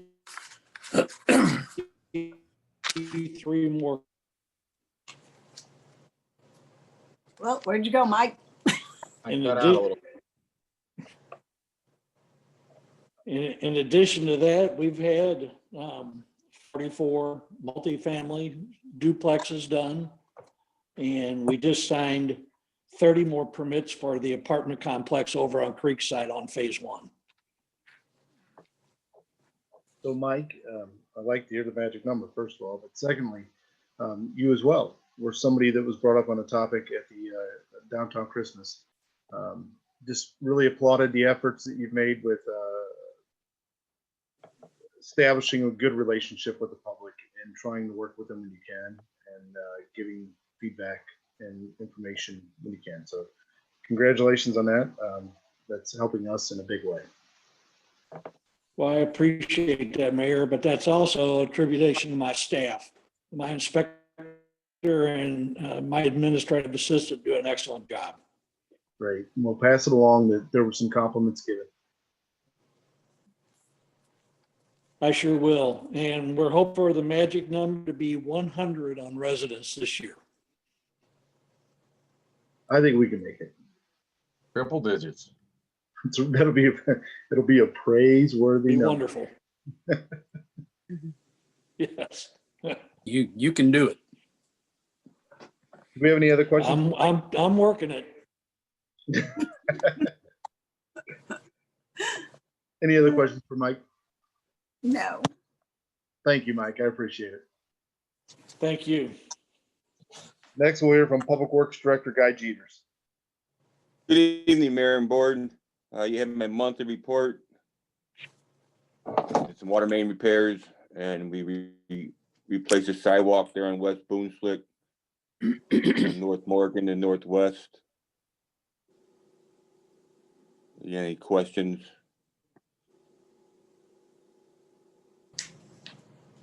Questions for Guy? I have one other item. Sure. On the last board meeting, Jeff Pally came in and requested some children at play signs. Yes. I met with him and we determined some places for some children at play signs. So I'll get the coordinates and that where they need to be placed and get that moving. So. Well, first of all, thank you for meeting with them. Very good. Pleasant. Yeah, it was a good meeting. Like I said, I applaud him for reaching out and trying to an effort in this community to get something done. And the way he approached it, I was happy with. I think he shows a lot. I also, so that's all I have. Thank you, Guy. Thank Any you. questions? No question. Thanks, Guy. Guy, have a good night. Thank you. You too. Next, we'll hear from Chief of Police Larry Allard. Good evening. I just have one item for you tonight. Well, one more item for you, and that's the my monthly report. Are there any questions on the monthly report for Chief Allard? No. No. Chief, looks like you get off easy tonight. Well, good. Merry Christmas. Merry Christmas to you as Merry well. Christmas. Merry Christmas. Thank you. Good night. Good night. All right, we're to that point of bills. So I will call for the first reading of bill number 66-2020. So moved. Second. Melody, I'm going to rely on you. I got Alderman Deloy for the first one, Lydia for the second. I'm sorry, I don't know. Second. Okay, well, we'll just go with Alderman Schultz to be easy. An ordinance to annex an unincorporated area contiguous to the city limits of Warrenton, Missouri, located south of Country Lake Golf Course in the city of Warrenton, Missouri, without further action. I'll entertain a motion for the second reading and passage of bill number 66-2020. So moved. Second. Motion made by Alderman Dyer. Was that Alderman Miller for the second one? Is that correct? Deloy. Deloy, I'm sorry. Motion made by Alderman Dyer, second by Alderman Deloy. Or, sorry, go ahead. An ordinance to annex an unincorporated area contiguous to the city limits of Warrenton, Missouri, located south of Country Lake Golf Course into the city of Warrenton, Missouri, without further action. Roll call vote. Alderman Ock, Yes. Alderman Miller, Yes. Alderman Deloy, Yes. Alderman Schultz, Yes. Alderman Crump, Yes. Alderman Dyer. Yes. Bill passes 6-0. I'll entertain a motion for the first reading of bill number 67-2020. So moved. Second. I believe the first motion was made by Alderman Crump, second by Alderman Deloy. Is that correct? Yes. An ordinance authorizing the rezoning of approximately 1.03 acres located approximately 175 feet north of the North Service Road and State Highway AA from M1 Light Industrial to C3 Highway Commercial and amending the zoning district map thereon. Entertain a motion for the second reading and passage of bill number 67-2020. Alderman Schultz, motion. Whoa, whoa, whoa. Get a whole bunch of people. Alderman Schultz, I'll make a motion. Okay. Second reading. Second. Okay. Motion made by Alderman Schultz, second by Alderman Dyer.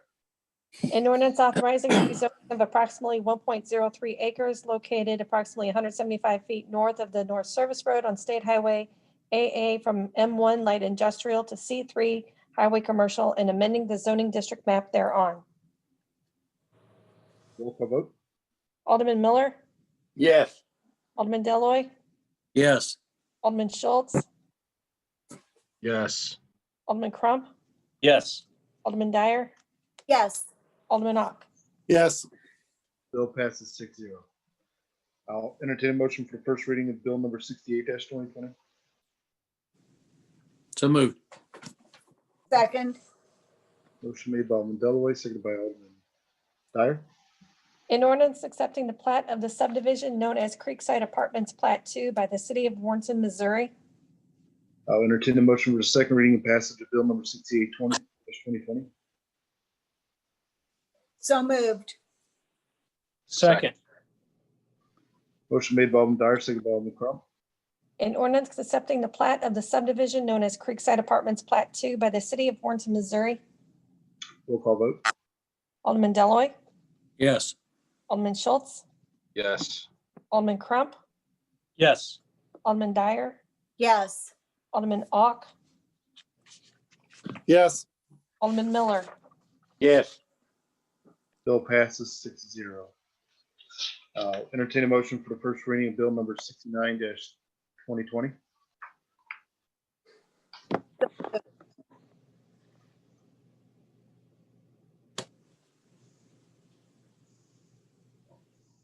Sorry, Did somebody something? was it Alderman Dyer? Did you make the motion? I did. Okay, Second. seconded by Alderman Schultz. An ordinance approving the conditional use permit to allow best box storage located at the intersection of North Service Road and State Highway AA. I'll entertain a motion for the second reading and pass of bill number 69-2020. So moved. Move. Second. Motion made by, I believe, Alderman Crump, is that correct? On the first, and then seconded by Alderman Deloy. What did you have, Melody? I think so. An ordinance, give me just a second. An ordinance approving the conditional use permit to allow best box storage located at the intersection of North Service Road and State Highway AA. Roll call vote. Alderman Schultz, Yes. Alderman Crump, Yes. Alderman Dyer, Yes. Alderman Ock, Yes. Alderman Miller, Yes. Alderman Deloy. Yes. Bill passes 6-0. I'll entertain a motion for the first reading of bill number 70-2020.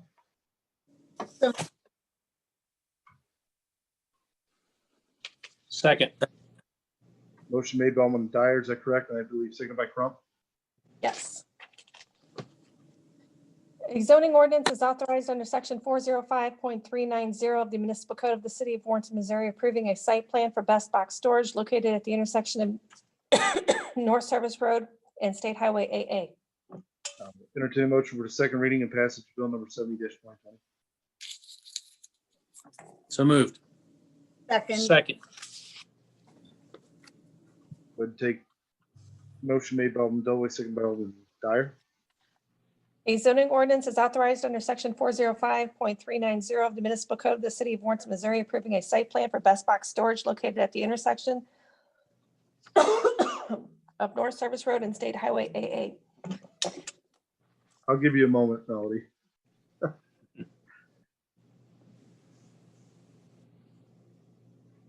Good. Okay. Let's go and do a roll call vote, please. Alderman Crump, Yes. Alderman Dyer, Yes. Alderman Ock. Is Alderman Ock gone? No, he's on mute. Yes. Alderman Miller, Yes. Alderman Deloy. Yes. Did you get Alderman Schultz? I'm sorry, I didn't hear that. Oh, Alderman Schultz, I'm so sorry. Yes. Bill passes 6-0. So for informational purposes, bill number 71-2020 was voted on to be removed by a prior motion, and the vote was unanimous to remove it. So it'll be postponed for a later time. It'll be determined and posted at a later time. I'll entertain a motion for the first reading of bill number 72-2020. So moved. Second. Motion made by Alderman Schultz, seconded by Alderman Crump. An ordinance of the city of Warrenton, Missouri, repealing section 380.190 of the municipal code pertaining to the requirement of protective headgear for the operator and passenger of a motorcycle or motor tricycle. I'll entertain a motion for the second reading and passage of bill number 72-2020. So moved. Second. Second. I believe it was motion made by Alderman Deloy and seconded by Alderman Dyer. Is that correct, Melody? I believe so. An ordinance of the city of Warrenton, Missouri, repealing section 380.190 of the municipal code pertaining to the requirement of protective headgear for the operator and passenger of a motorcycle or motor tricycle. Roll call vote. Alderman Crump, Yes. Alderman Dyer, Yes.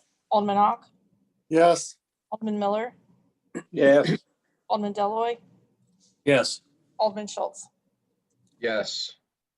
Bill passes 6-0.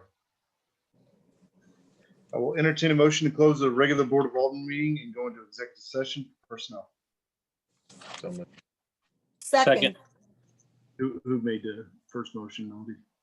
Schultz. And who do you have down for second? I'm sorry, I had a little lag there. Dyer, Thank you. Motion made by Alderman Schultz and by Alderman Dyer. If I could have a roll call vote, please. Alderman Dyer, Yes. Alderman Ock, Yes. Alderman Miller, Yes. Alderman Deloy, Yes. Alderman Schultz, Yes. Alderman Crump. And yes. Motion passes 6-0. We are so adjourned with the regular Board of Alderman meeting. Thank you for joining us. Thank you for hanging tight with us. We will now be going into executive session. Melody,